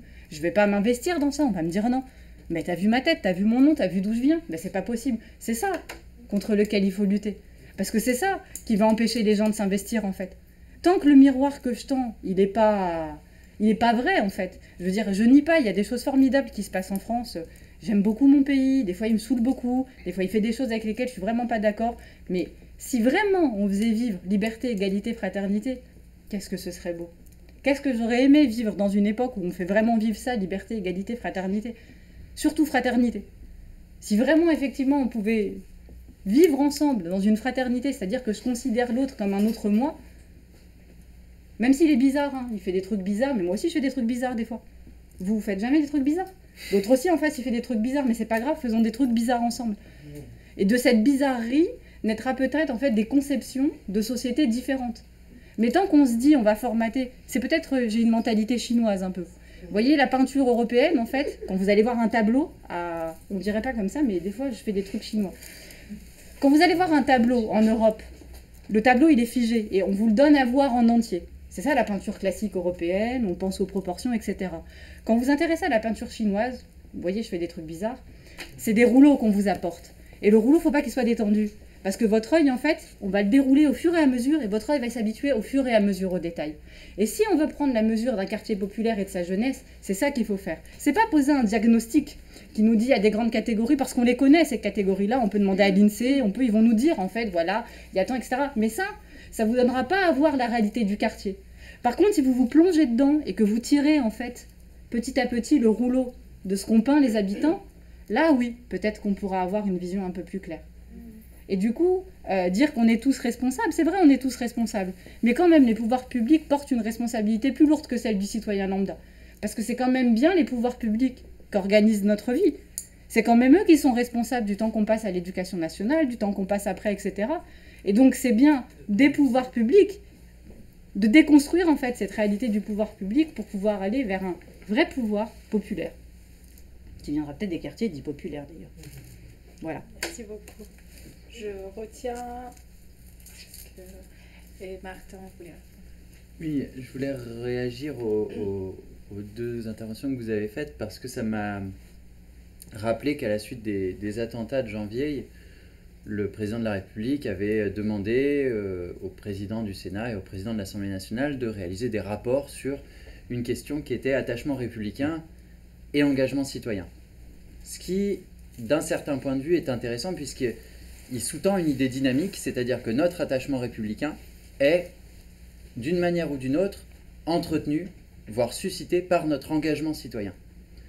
Et on a eu l'occasion, en tant qu'association, d'être invité, et j'ai eu cette possibilité de m'exprimer à la fois en tant qu'association, en tant que président d'Anciela et fondateur d'Anciela, et en tant que personne ayant grandi dans un quartier populaire, ayant grandi avec des amis qui sont tous pratiquement sans exception musulmans, et qui pratiquent la religion musulmane activement, c'est-à-dire qui sont aujourd'hui dans cette France qui a le sentiment de vivre une islamophobie médiatique, une islamophobie parfois politique, une islamophobie en tout cas dans la rue et dans des discours de tous les jours. Il n'y a pas plus tard qu'il y a 2 jours, une personne nous a dit les salafistes, ils sont bien contents d'être français quand ils ont leur RSA. Ce qui sous-entend qu'un salafiste, donc quelqu'un qui pratique la religion dans une certaine acception, qu'on peut critiquer, comme on peut critiquer toute pratique religieuse, ne serait pas français de cœur, alors que ça n'a strictement rien à voir.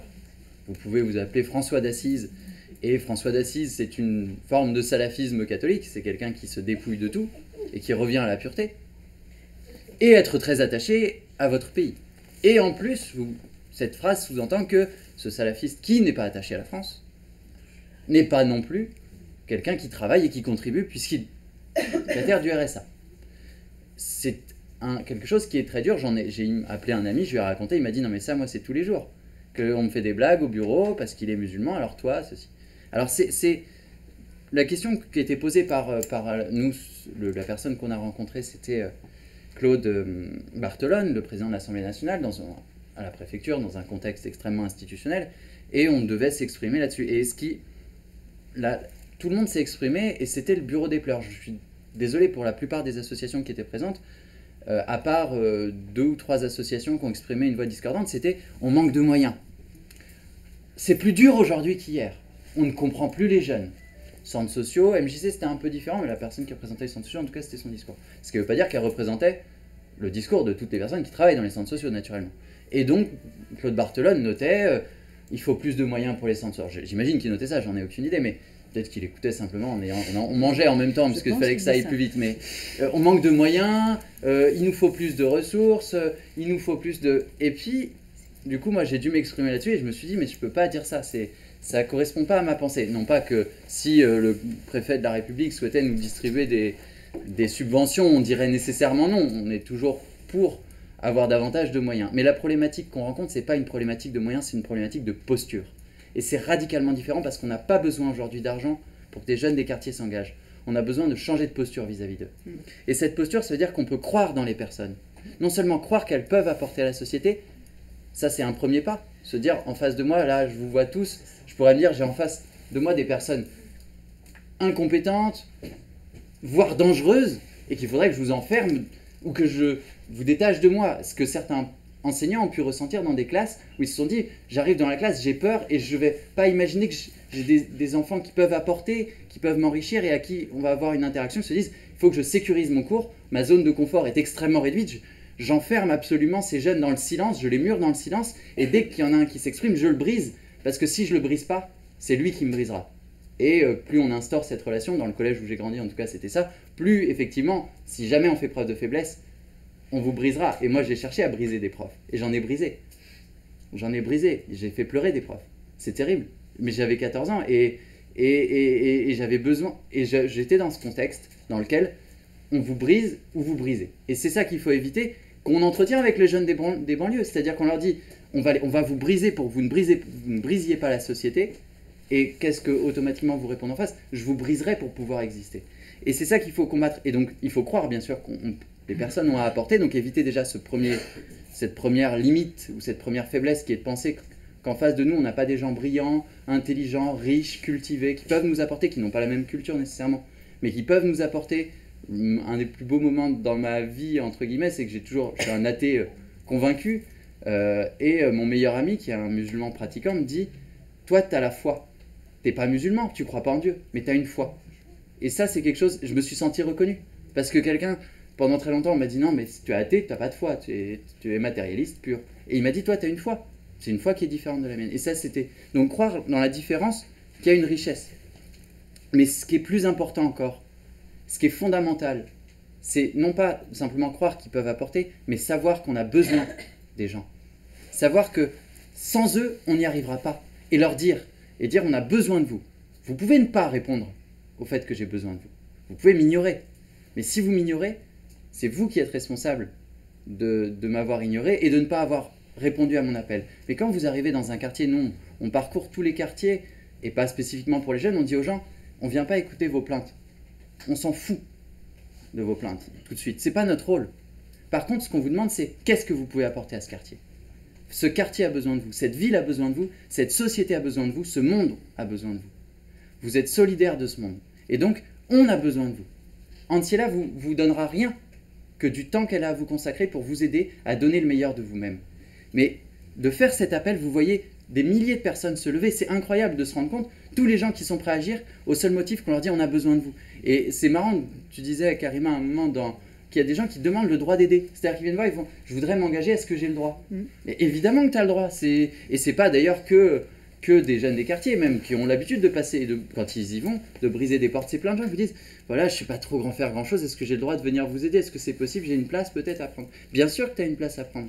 Peut-être pas celle qui est tout en haut, des choses d'animer. On ne va pas vous amener demain à animer un atelier d'Antiella parce qu'il faudra vous former, mais vous y arriverez à un moment donné. Et on va vous permettre d'aller jusqu'au bout de ce qui vous intéresse. Et ça, c'est pour moi un enjeu fondamental.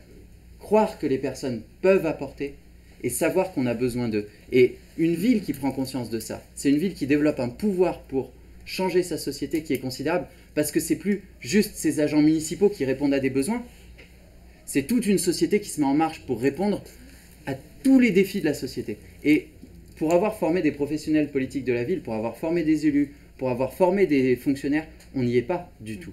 Ce que les fonctionnaires nous demandent aujourd'hui, c'est aidez-nous à comprendre les besoins du quartier. Moi, je leur dis, je ne sais pas, ça ne m'intéresse pas, je m'en fous de vous dire les besoins du quartier. Par contre, je peux vous dire les richesses du quartier et vous aider à les révéler.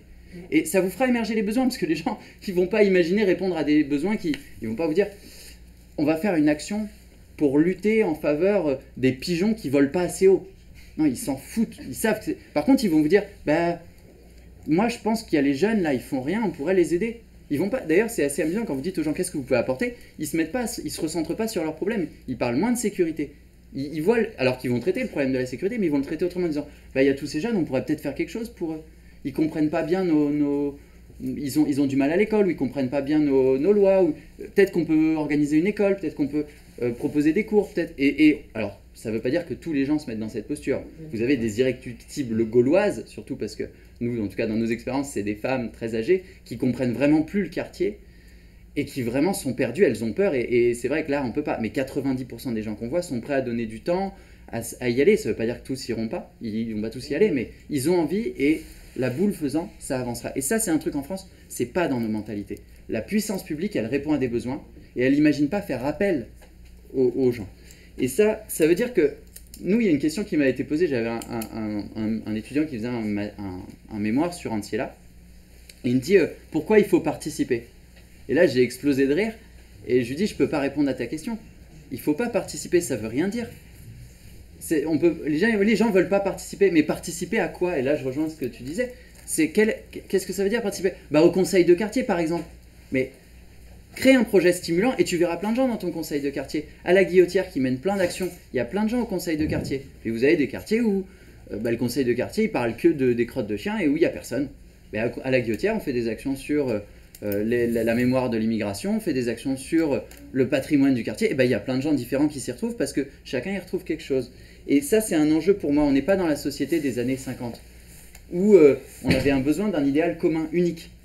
L'enjeu qu'on a aujourd'hui, c'est que les personnes ont besoin de s'émanciper à la fois individuellement, en tant que sujet individuel, et en même temps dans un idéal collectif, partagé, mais assez ouvert. Et c'est comment on permet aux gens de s'inscrire dans des projets qui leur plaisent, qui leur sont propres, qui les réalisent eux, individuellement, avec des micro-collectifs, tout en ayant un idéal commun. Mais c'est, pour moi en tout cas, c'est ce qu'est la République. C'est comment on s'inscrit, nous, avec nos valeurs subjectives, notre culture personnelle, nos envies personnelles, dans un projet commun, sans cesse revisité. Ce qui ne veut pas dire que la République, c'est une addition de personnes, c'est pas ça. C'est un projet commun qu'on construit, qu'on dialogue, sur lequel il y a des livres qui doivent s'écrire, des discours qui doivent se faire, des échanges qui doivent se nouer partout. Mais on part de nos idées. Et quand on voit le nombre de projets que les gens peuvent avoir, ah, mais moi j'adorerais mettre en place un jardin partagé. Dans un quartier, on dit les quartiers, les gens ils veulent rien faire. Vous voyez ce qui se passe avec un jardin partagé. Immédiatement, vous avez plein de gens qui cultivent, de l'intergénérationnel, de la mixité et des échanges. Il y a des endroits où les liens se font. Et très rapidement, des personnes pour porter ces projets. La question qui se pose pour vous en tant qu'élu, pouvoir public, pour nous en tant qu'association, entre guillemets institutionnelle, qui avons des salariés, des professionnels qui travaillent, c'est comment on accompagne ces dynamiques, comment on est à côté des gens. Je suis comme Karima, je ne crois pas aux exemples. Parce que les exemples, et encore moins aux exemples issus du sport, parce que pour moi, l'enjeu, c'est de dire à quelqu'un, tu es sportif, c'est très bien, chanteur, c'est très bien, c'est des rêves. Instituteur, c'est excellent, c'est très bien. Professeur de mathématiques, c'est très bien. Et les quartiers sont plein de personnes qui ont réussi à devenir puéricultrices, professeurs de mathématiques, et toutes ces personnes apportent à la société. Et que parfois les exemples ont un effet inhibant. Il y avait un débat, il y a une association qui est très bien d'ailleurs, qui s'appelle Les Déclics, qui montre des personnes exceptionnelles. Et il y a une autre association, les raconteurs de parcours professionnels, ou Anciela. Nous, quand on dit à Anciela, nos ateliers, il faut surtout montrer que les gens sont humains et qu'ils ne sont pas exceptionnels. Parce que l'exceptionnel est inhibant. Au contraire, il faut montrer des gens communs, des gens banals, parce qu'il faut que les gens puissent se dire, ce mec-là, mais c'est moi. Cette personne-là, c'est moi, je pourrais être cette personne. Et qu'ils y aillent. Et voilà, pour moi, quand les gens se réaliseront dans des actions au service de la société, ils se réaliseront dans la République et ils réaliseront la République. La nouvelle République. Mais chaque époque connaît une nouvelle République, puisque les défis sont nouveaux. La République est nouvelle dans son histoire. Et c'est à mon avis le défi. Et un enjeu qui serait important pour moi, pour Anciela, pour d'autres, c'est qu'on revienne aussi à une idée. Peut-être c'est une idée qui, je sais qu'elle est dans la chrétienté, je sais qu'aussi elle est dans l'islam. Pour moi, elle appartient à une universalité. C'est le plus grand homme, c'est celui qui est le plus utile aux autres. C'est le plus grand homme, c'est celui qui est au service des autres. Et c'est ça qu'il faudrait pour la société, à mon avis, comme philosophie. Merci beaucoup. On a une interrogation du public. Alors du coup, ce que tu viens de dire, ça me parle quelque part sur le côté, tu disais être brisé ou brisé. Je pense que c'est le rôle de la société, premièrement, d'accepter l'agressivité qui peut émerger de quelconque milieu, et surtout de la comprendre et lui donner sens. Comme le bus, c'est intéressant d'aller filmer un bus qui brûle peut-être, mais l'important c'est de lui donner sens. C'est de dire, voilà, cette agressivité-là, c'est pas juste de l'agressivité qu'on vous balance et que vous allez, qu'on va regarder, etc. C'est aussi pourquoi, dans quel contexte, enfin, c'est lui donner sens, c'est le rôle des parents avec les enfants, c'est le rôle du professeur avec ses élèves, c'est tout ça. Et du coup, je voulais ajouter quelque chose donc, sur une idée qui était avant, sur l'implication des jeunes finalement dans ce projet républicain. Il y a plein de combats à faire, il y a plein de combats à mener, mais ces combats, alors je parle pour moi, je parle aussi parce que j'ai encadré des jeunes aussi pendant un moment, tous ces combats-là qu'on a actuellement, donc de l'écologie, alors c'est un combat assez récent, mais combat de l'égalité, combat de la liberté, on a le sentiment, enfin j'ai le sentiment, et c'est aussi un des sentiments que j'ai rencontrés avec les jeunes que j'ai encadrés, on a le sentiment en fait c'est le combat de la génération précédente. C'est aussi notre combat parce que ça nous concerne, mais c'est un combat qui a été commencé et qui est mené, alors pas que par la génération précédente, mais c'est eux qui nous en parlent, c'est eux qui essaient de nous l'hériter, enfin de nous le donner, de nous donner le goût à ce combat-là. Sauf que finalement ça nous parle quelque part, enfin ça nous parle énormément, mais ça ne parle pas tant que ça, parce que c'est pas nous qui l'avons créé, c'est pas nous qui l'avons déclenché, c'est... Quelque part il y a quelque chose, alors, quelque chose de l'héritage de ce combat-là, quelque chose de l'héritage de ces valeurs-là qui c'est plus comme avant, en effet c'est plus comme avant, mais c'est un peu le combat de papa, c'est le combat de maman, c'est le combat des parents, c'est sympa, mais c'est quoi notre place? Ceux qui en parlent très bien, et ils en parlent beaucoup mieux que nous, c'est les vieux, c'est ceux qui ont 45, qui ont 50 ans, enfin les vieux, désolé. Hein. Ouais. Non mais, c'est toutes ces personnes qui nous en parlent, c'est des personnes qui ont entre 30 et 50 ans, voire plus. Et où est-ce qu'on se l'approprie? Alors voilà, on a peut-être une difficulté à passer le pas et à dire bon on va devenir actif et maintenant ça va être mon combat aussi. Oui, mais il y a le monsieur avec la grande barbe qui en parle beaucoup mieux que moi et qui prend la parole devant moi donc voilà, donc vous parliez, je sais plus qui en a parlé, je suis désolé, mais des conseils de jeunes dans la municipalité.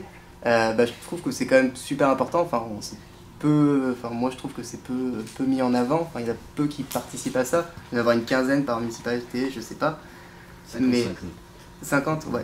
Bon. Mais c'est vrai qu'on a une grande ville aussi, donc c'est... Donc du coup voilà, c'est aussi cette appropriation de ces combats-là qui, quelque part, à travers le service civique, peuvent être transmis. Voilà, c'est aussi une question, hein, c'est une remarque et c'est aussi une question, est-ce qu'il y a un problème là-dessus sur ce... Si je peux avant, pareil, alors sur Rio, on n'a pas tout à fait le même système qu'à Villeurbanne pour les conseils jeunes. Nous on a les conseils d'abord enfants et les conseils jeunes, parce qu'en fait nous maintenant, depuis qu'on est arrivé, on a permis, alors, je sais pas si ça marche comme ça à Villeurbanne, c'est qu'on garde les anciens après jusqu'à 18 ans. 13 à 18, et Voilà. on est en train de mettre en place un conseil d'enfants. Voilà. Et on est en train de Nous, on a mettre le en place un conseil, conseil voilà. étudiant. Nous, on a le 3, conseil d'enfants, donc il commence avant 13 ans, il commence dès la 6e, et après on prend le conseil des anciens et ils suivent tout ça. Et on arrive à les faire, alors ils viennent de toutes les écoles de la ville, hein. Donc d'abord ils ont, on va dire à la première ils nous montrent les projets, on leur fait en plus découvrir les institutions de la République, c'est important qu'ils les connaissent. Alors, les institutions de la commune, c'est la première des choses, parce que c'est celle qui touche leur vie de tous les jours. J'ai toujours l'habitude de dire que n'importe qui doit, en général, il connaît 2 élus dans la rue, hein. Vous connaissez votre maire et votre président de la République. Le reste, en général, le député, vous ne le connaissez pas trop. On ne parle pas du conseiller régional et parlons même pas du député européen. Donc c'est important qu'ils connaissent déjà les institutions. Et c'est aussi les appropriations. Je ne suis pas d'accord sur le fait qu'il ne faut pas montrer d'exemple. Alors l'exemple, c'est pas forcément le champion du monde de boxe, c'est aussi le jeune qui s'en est sorti, etc. Aujourd'hui, Yassine Chérifi, c'est un exemple, non pas parce que ça a été un champion du monde de boxe, c'est un exemple parce qu'il a été très haut. Et aujourd'hui, par contre, c'est quelqu'un qui gagne pas sa vie si bien que ça, mais qui est resté très humble, qui est quelqu'un d'accessible et qui aujourd'hui transmet toute l'expérience qu'il a eue, notamment dans le sport. Le sport peut avoir une valeur d'exemple, parce que c'est vecteur de valeur. Dans le sport, on se fout de la religion, de la couleur de peau, de l'origine sociale, etc. Les règles, c'est les mêmes pour tout le monde. Celui qui gagne, c'est celui qui travaille. Je veux dire, c'est pas un drame. C'est pas un drame de parler d'effort, de travail, de sanctions. C'est pas, non, je finis. C'est pas un drame de parler de sanctions. C'est pas un gros mot, la sanction. La note, c'est pas un gros mot. La réussite ou l'échec, ce sont pas des gros mots. C'est qu'à un moment, il faut remettre une échelle de valeur. Tout ne se vaut pas. Non mais quand par exemple on est sur un terrain de sport, c'est tout bête. Sur un terrain de sport, vous avez des règles. Vous avez des règles. Il y a un gagnant, un perdant. C'est pas un drame d'en avoir un qui est mieux arrivé que l'autre. C'est aujourd'hui, non, mais ce que je veux dire tout à l'heure, c'est pareil. C'est essayer de se dire, quand je parlais tout à l'heure de République, je disais, on est tous égaux, c'est-à-dire qu'on se vaut tous. La nation, ça veut dire qu'il n'y a pas un Français, entre guillemets, qui vaut mieux qu'un autre. Ça, c'est l'esprit. Non, parce que quand on disait tout à l'heure, c'est dangereux de dire une chose, c'est qu'on dit, ouais, mais la France, c'est aussi l'OS, c'est aussi l'Arc, etc. Oui, mais alors à ce compte-là, alors à ce compte-là, c'est la collaboration, c'est machin. Alors ça veut dire qu'il faudrait pas qu'on parle. Non, mais ça veut dire qu'il faudrait pas qu'on parle aux Allemands, parce qu'ils ont voté un jour pour Hitler. C'est pas ça. Faudrait pas qu'on parle aux Allemands. Ça veut dire qu'à un moment. C'est pas ça, mais c'est se souvenir de. Non, mais c'est se souvenir de. Oui, mais à ce compte-là, ça veut dire que les rapatriés qui sont là aussi, les fameux pieds noirs qui sont dans nos quartiers aussi, parce qu'à la base, les quartiers, elles ont été construites pour les rapatriés d'Afrique du Nord, ils devraient même pas... Parce que les harkis, on les a laissés, donc oui, c'est... Non mais les harkis, on les a laissés, c'est une réalité. Oui. C'est une réalité, j'étais pas là, vous n'étiez pas là, il y en a pas dans la salle qui a vécu ça. Ah si, moi j'ai de la famille qui a vécu, par exemple. J'ai de la famille qui, c'est pas de la famille qui, est-ce que nous, aujourd'hui, on est historiens, mais aujourd'hui, non, il y a un moment, dire toujours, oui mais ce l'effet, c'est l'OS, c'est machin, enfin, faut arrêter un moment de regarder en arrière. Plus on va regarder en arrière, aujourd'hui, ça fait que vous avez des enfants. Ça fait aujourd'hui que vous avez des enfants. Attendez. Ça fait aujourd'hui que vous avez des enfants qui se sentent moins français que leurs parents et c'est là où il y a un problème. C'est là où il y a un problème. Parce que, justement, la première vague d'immigrés dans les années 70, etc., certains de vos parents ou vos grands-parents, mais faut pas en parler. quand ils ont... Non mais... C'est que nos parents et nos grands-parents parlent. Non mais... Ils se sentaient... Attendez, ils se sentaient plus français que la génération de maintenant. Ça veut dire qu'il y a un problème et qu'il y a quelque chose qu'on a cassé. Et parce qu'à un moment, je suis désolé, on a dit, vous vous rendez compte, la France un jour elle a colonisé. Oui, non mais d'accord, mais l'Allemagne un jour a été nazie, etc. Parce que là on construit plus rien si on regarde là-dessus. Je veux dire, on ne peut pas trier dans l'histoire nationale. Et moi j'aimerais juste prévenir qu'il y a un quart d'heure avant se termine, avant que ce débat se termine. Je demande s'il vous plaît. On va se laisser parler peut-être sans forcément parler un peu ensemble pour s'écouter. Non, allez-y.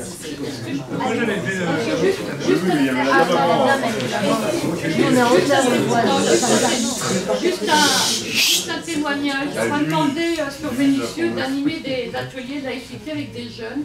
J'ai fait le tour des EPJ, des ateliers participatifs. Il y avait un apport, mais c'était participatif. Et moi, ce qui m'a frappé, je le renvoie aux politiques. Moi, la parole était libre. Pas de questions taboues. Moi, j'étais professeur, mais je suis sortie du système, je suis libre. Et je veux que les questions soient abordées. La question de la religion, la question de l'islam radical, la question de la fraternité, la question de la laïcité, au bon sens du terme, c'est-à-dire qui respecte tout le monde. Bon, c'était passionnant. Mais j'ai eu des échos politiques. je dirais pas d'où, mais enfin bon, qui non. Attention, faut pas parler de religion, faut pas parler de ça, faut pas parler de ci, faut pas, surtout pas parler de l'islam radical. Bon, bah, excusez-moi, on parle de quoi? Je vais dire, il faut aborder les questions. Et les jeunes ont hâte qu'on aborde les questions et qu'on puisse leur parler en vérité, en liberté et en respect. Voilà. Ils Je sont vous le beaucoup dis plus parce que... intelligents et pertinents qu'on ne le pense. Non, mais les politiques ont peur. Parce qu'on a, non, mais parce qu'on oublie le terme de liberté. Alors moi je voulais intervenir avant qu'il y ait ce débat-là. Sur, on parle de l'implication des jeunes dans la vie publique. En fait, on est tous d'accord pour dire qu'il n'y a pas deux jeunes et puis la société n'est pas composée que de jeunes. Donc quand vous parlez de conseils de jeunes, ça me gêne beaucoup parce que je suis plus jeune et je n'ai jamais été sollicité pour faire partie de ces conseils.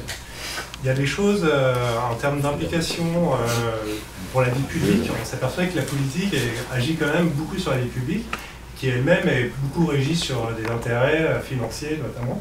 Vous avez parlé de la dette à un moment donné. Et je me demande dans quelle mesure, donc je m'adresse essentiellement aux politiques qui sont là, on peut capitaliser sur les expériences qui ont été faites notamment à Grenoble et dans un petit village à Saillant dans la Drôme, sur une plus grande participation des citoyens dans la politique de la cité.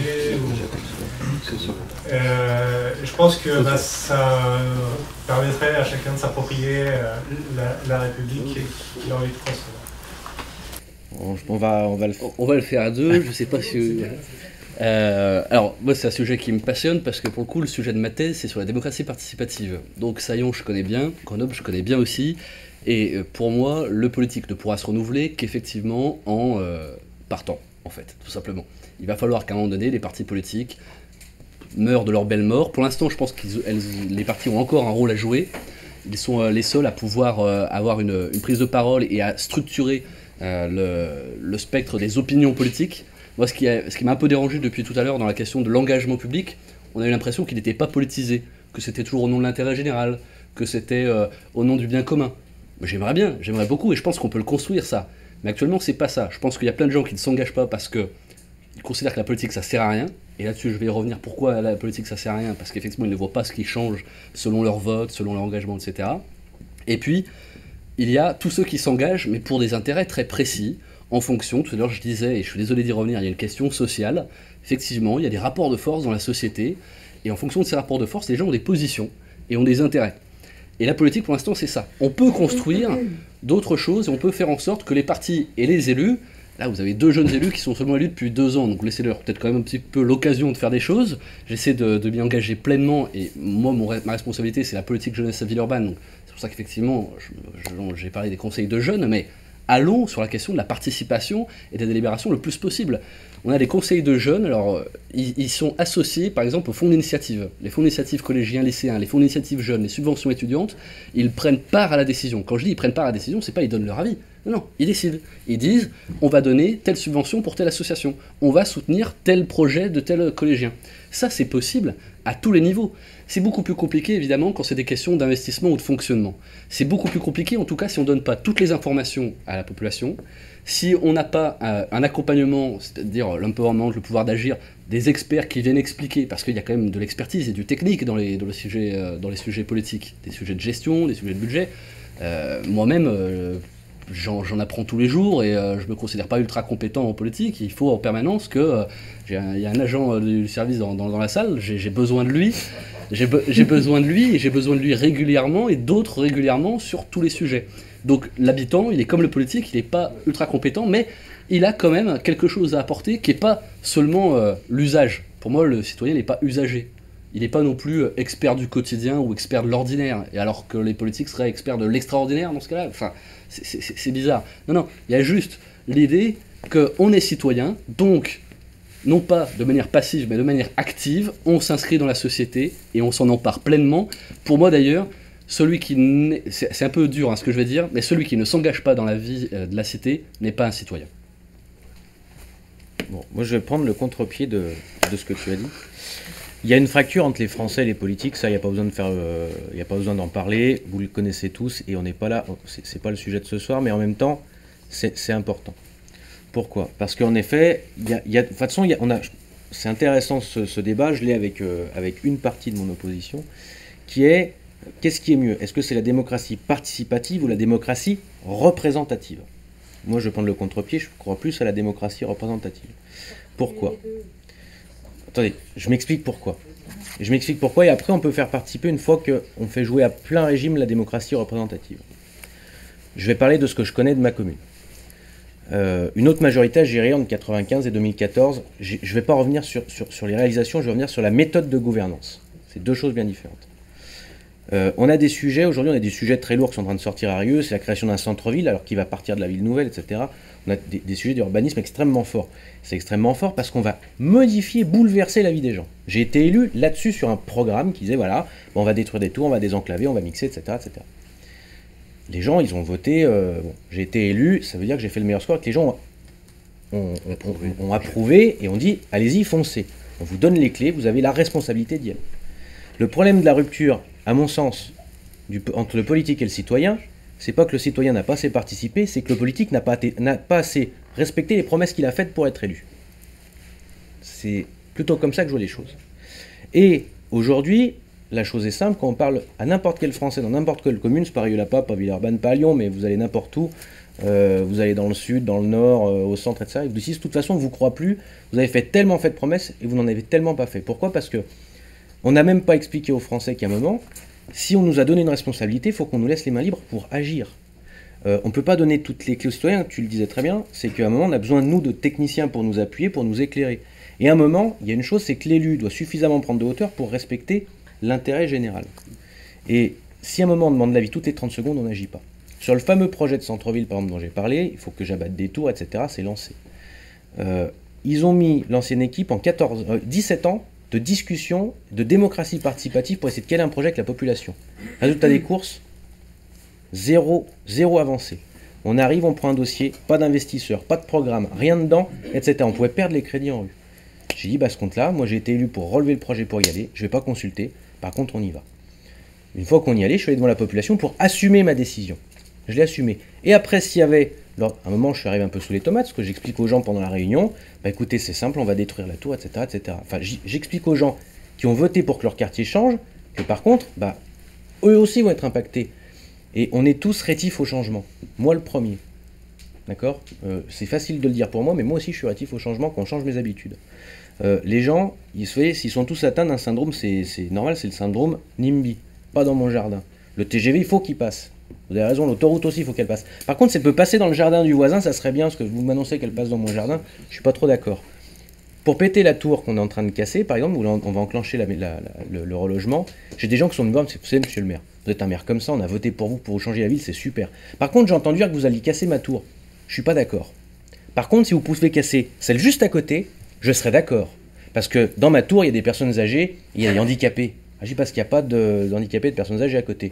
Ouais, mais c'est pas ma tour, j'y habite pas, c'est pas mon problème. Donc, si on fait participer trop les gens à un moment, on va bloquer les décisions. Et à un moment, il y a une question dans l'élu qui est l'aptitude au commandement, l'aptitude au respect de la parole donnée et au respect du programme pour lequel il a été élu. C'est pour ça que je suis pour la démocratie représentative. Prenez Gérard Collomb, par exemple. Il n'est pas de ma famille politique, par contre, sa méthode de gouvernance, je ne peux qu'applaudir des deux mains. Je suis pas d'accord avec... Oui, mais je suis pas d'accord avec lui surtout. Non, mais je suis pas d'accord avec... Je suis censé être plus proche de lui théoriquement, et alors je désapprouve complètement cette gouvernance politique. Non, mais vous voyez comme... Non, il y a eu 60% de participation aux dernières régionales, pardon. Ça n'a rien à voir. Mais vous avez été élu principalement... Non, du tout. Donc les gens qui ont voté pour vous, c'est des gens qui ont voulu que vous fassiez ce programme de démolition et changement. Oui. Non. Alors, c'est pas vrai. Alors, ce que vous dites, c'est pas vrai du tout, parce qu'à Rieux-la-Pape, l'élection que j'ai gagnée, c'est la première fois que ça votait autant. Plus de 60% de participation municipale, ce qui n'était pas arrivé depuis au moins 20 ans. Et je gagne plus de la moitié des bureaux de vote de la ville nouvelle et des bureaux de vote qui étaient historiquement ancrés à gauche.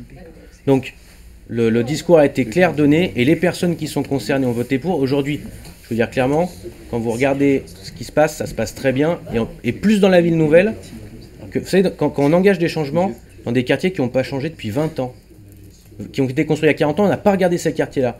Les écoles se cassent la figure. Les gymnases ne sont pas entretenus, ils se cassent la figure. J'ai quand même des balcons avec des blocs de béton de 2,5 tonnes qui se cassent la figure du 12e étage. Vous croyez que les gens-là, ils veulent pas qu'on change leur immeuble? Bah, je vais vous dire, ils préfèrent qu'on casse, qu'on reconstruise, plus aéré, moins... non, pas plus cher, c'est pas vrai. Qu'est-ce qui vous fait dire que c'est plus cher? Tous les mouvements de reconstruction. C'est faux. Ah bon. C'est faux. Est-ce que vous savez ce que c'est qu'un loyer minoré suite à un relogement? Non, c'est vrai, on n'est pas des technocrates, on non, doit mais connaître. c'est pas ça, c'est une réalité. La réalité, en fait, du relogement, c'est qu'à un moment donné, on est relogé ailleurs. Il y a effectivement quand même des mécanismes qui permettent de temps en temps. Il y a des mécanismes qui permettent de reloger. Je vais juste dire qu'on est presque à la fin. Il nous reste quelques petites minutes. Je laisse Karine s'exprimer. Vous voulez dire depuis très longtemps. Je voulais rebondir sur un certain nombre de choses. Je trouve très juste ce qu'a dit madame. Les politiques ont peur des gens. Les politiques ont peur des citoyens. Non, mais... En essentialisant. On essentialise un peu. Mais ce que j'ai toujours eu du mal à comprendre, c'est que les politiques, et j'ai travaillé dans des cabinets politiques, y compris chez des personnes que vous avez pu évoquer. Le citoyen est considéré d'abord et avant tout comme un empêcheur de tourner en rond. Et donc, on va faire de la participation, mais pas trop. Et cette participation-là, elle est sur le mode de on vous ouvre un espace, on va vous écouter, mais la plupart du temps, les dés sont jetés depuis bien longtemps. Les experts et j'aimerais aussi rebondir sur la question de l'expertise, dans un deuxième temps. Les dés sont jetés la plupart du temps depuis bien longtemps, et puis surtout, si vous ouvrez des espaces de participation à travers lesquels les gens qui participent n'ont aucun pouvoir, pourquoi voulez-vous qu'ils les investissent? Ils les investiront s'ils ont du temps à perdre. Et il y en a.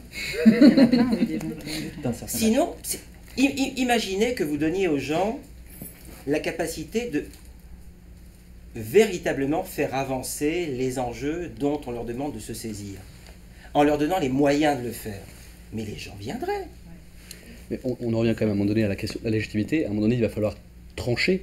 Et comment est-ce qu'on va trancher? Régulièrement par un vote. Ce qui revient à un moment donné par le fait de trancher un projet, le fait de trancher... C'est pour ça qu'on ne peut pas penser l'une sans l'autre, démocratie participative et absolument, absolument. Mais le problème aujourd'hui, c'est que la démocratie participative n'existe pas. Se met en place.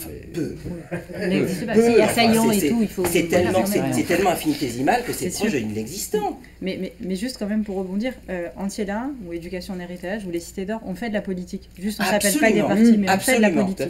On organise la vie de la cité, et nous on est citoyens aussi. Vivre. Oui, bien sûr. Mais quand on dit on n'a pas parlé de politique, pour nous la politique elle se joue là en fait. Et on fait de la politique et c'est notre niveau de faire de la politique. Moi je pense pas que les partis politiques vont mourir de leur belle mort. Je pense que c'est comme le capitalisme, ils ne mourront pas de mort naturelle.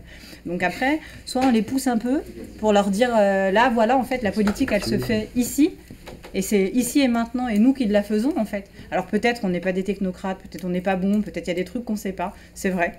Mais si on nous laisse faire, on apprendra. Mais le problème c'est que prenez n'importe quel sujet, mais les experts ne sont pas d'accord entre eux. Bah oui. L'euro, sortons de l'euro, rentrons dans l'euro. Pourquoi ne pas faire en sorte que cette expertise-là... Pardon. Juste 30 secondes. Pourquoi ne pas faire en sorte que cette expertise-là, elle soit mise, y compris au service des citoyens? Je suis désolé, mais quand on regarde un peu les choses, et je vous rejoins, les citoyens sont ni plus ni moins bêtes que les politiques. Mais à la base, on est des citoyens. Bah oui. Oui, mais le problème, si vous voulez, c'est que on a le sentiment en France que la chose publique est confisquée par une classe politique qui, en plus, s'auto-entretient. Ouvrez grand les portes et les fenêtres et vous verrez que les gens viendront. Il n'y a aucune raison qu'ils ne viennent pas. Juste une dernière question. Donc, on vient de prendre les décisions, voilà, ça peut être compliqué de faire participer les citoyens. Maintenant, vous avez pris une décision, en tout cas dans le cas que vous nous avez donné. Ma question, c'est aujourd'hui, vous avez pris cette décision de réhabiliter les quartiers, il faut sûrement le faire parce qu'il y avait des gros problèmes d'urbanisme.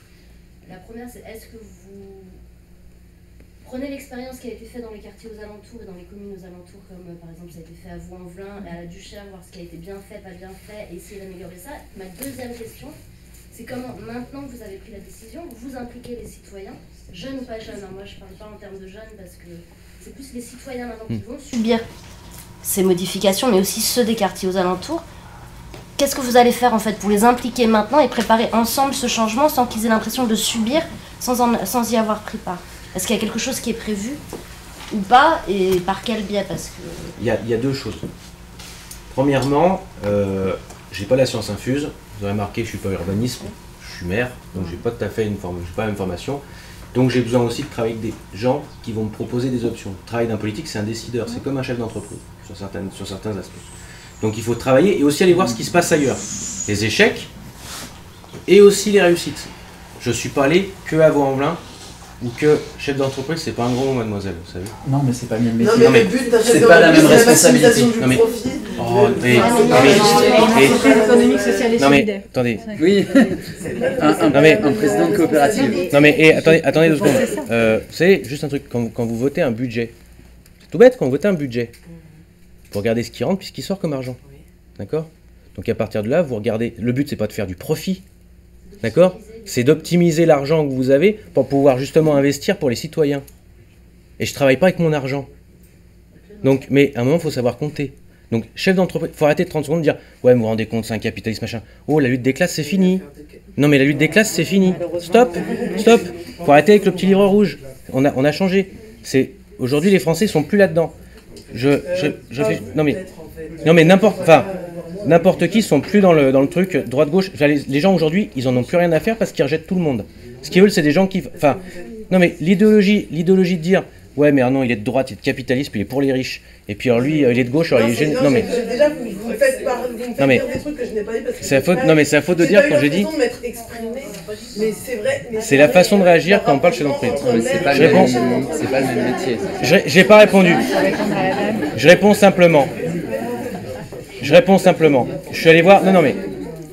Je réponds simplement. C'est important quand vous rénovez un quartier, déjà, personne n'a la science infuse et aucun politique n'a la science infuse. Et il y a eu des échecs et il y a eu des réussites. Je connais pas assez bien Vaux-en-Velin. La Duchère, je connais très bien. J'en ai suffisamment parlé avec Gérard Collomb. La Duchère, c'est un modèle qui a réussi sur bien des domaines et qui a échoué sur d'autres. Mais en termes de rénovation urbaine, c'est quelque chose qui marche. À Mermoz, il y a une partie, je connais bien Michel Lefao aussi. On en a parlé. À Mermoz, il y a des choses quand ça marchait. Mais il y a aussi des choses qui ont échoué. D'accord? Donc, mais il y a un moment, il y a d'autres villes hors de la métropole de Lyon qui ont marché. Je veux dire, j'ai jamais fait... j'ai travaillé longtemps avec le maire de Meaux, pour ne pas le citer, Jean-François Copé. Et ben, peut-être que vous avez l'idée que vous avez de lui au national. Par contre, dans une ville qui vote à 55% à gauche au national, il est élu avec 70% des voix au premier tour, parce qu'il a transformé sa ville. Et je parle du maire, je ne parle pas de l'homme politique national. D'accord? Je suis allé voir ce qui se passait là-bas aussi. Je suis allé voir ce qui se passait à Mantes-la-Jolie, qui a été complètement transformé, à Courcouronne, qui a été totalement transformé. Il y a des maires bâtisseurs à droite comme à gauche. On allait voir, le maire de Montpellier a été un très bon maire bâtisseur. Alain Juppé est un très bon maire bâtisseur. C'est des gens qui ont transformé leur urbanisme. Donc ça, il faut s'en inspirer.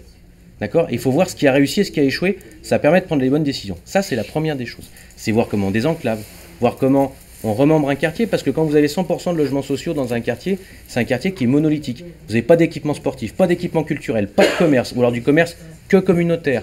Vous avez un quartier qui se referme sur lui-même. Comment on l'ouvre? Comment on le rattache au reste de la ville? Comment aujourd'hui on dit vous n'habitez pas le quartier des Alagniers, mais vous habitez Rieux-la-Pape? C'est toutes ces choses-là.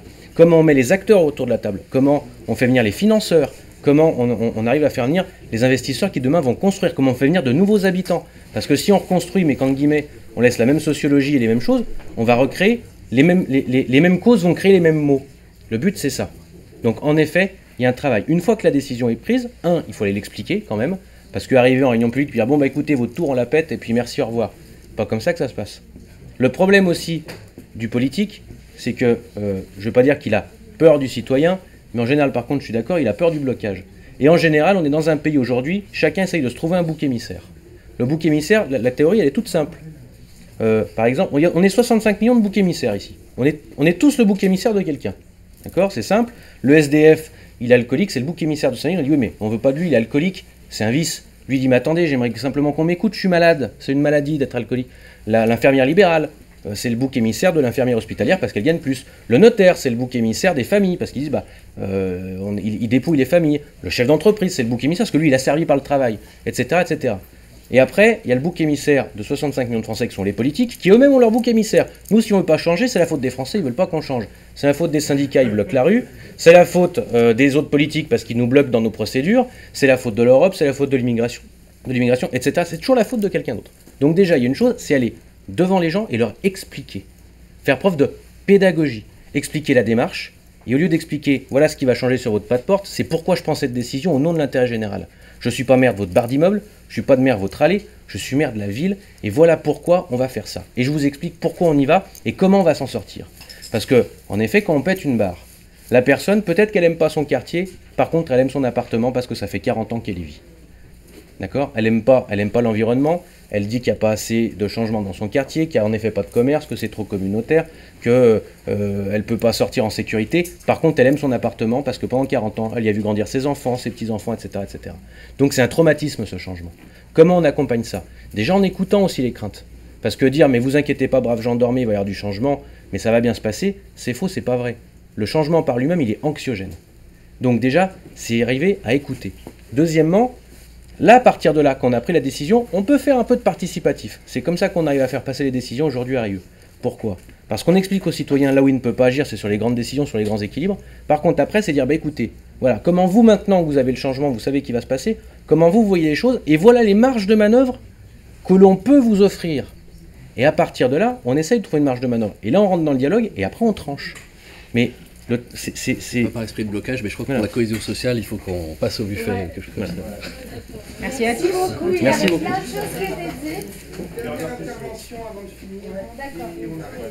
Dernière intervention avant de terminer. Bonsoir tout le monde. Donc, je suis élu sur la commune de Vaux-en-Velin. Donc je vais être très bref. Donc le débat était très intéressant, notamment en particulier les représentants associatifs. Donc ça a été vraiment très riche les propos que vous avez tenus. Et revenir sur quelque chose de très simple. Donc je suis aussi jeune élu, ça fait 2 ans que je suis élu. J'ai rencontré beaucoup d'habitants, beaucoup de jeunes et de moins jeunes.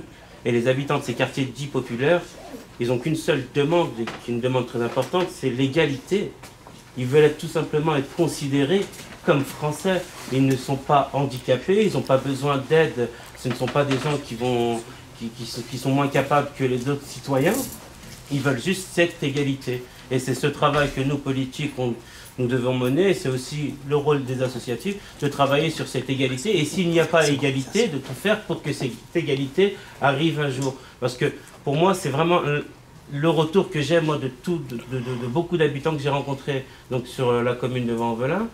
Et les villes, on a un devoir de mémoire. Quand on parle de l'histoire est très importante. Pour savoir qui on est, il faut savoir d'où l'on vient. Et il faut connaître, pour se sentir vraiment français, il faut connaître l'histoire de cette France. Même si l'histoire, elle est belle à un moment, elle est moins belle à d'autres. Pardon ? Sans l'essentialiser. Sans l'essentialiser tout à fait, mais il faut la connaître. Il ne faut pas dire oui, la colonisation c'est derrière nous, l'esclavage c'est derrière nous. Non, il faut prendre conscience de ce qui s'est passé, d'accord ? Parce que comme on dit, l'histoire avec un grand H, si on analyse vraiment ce qui s'est passé dans le passé, ça nous évite de faire les erreurs dans le futur.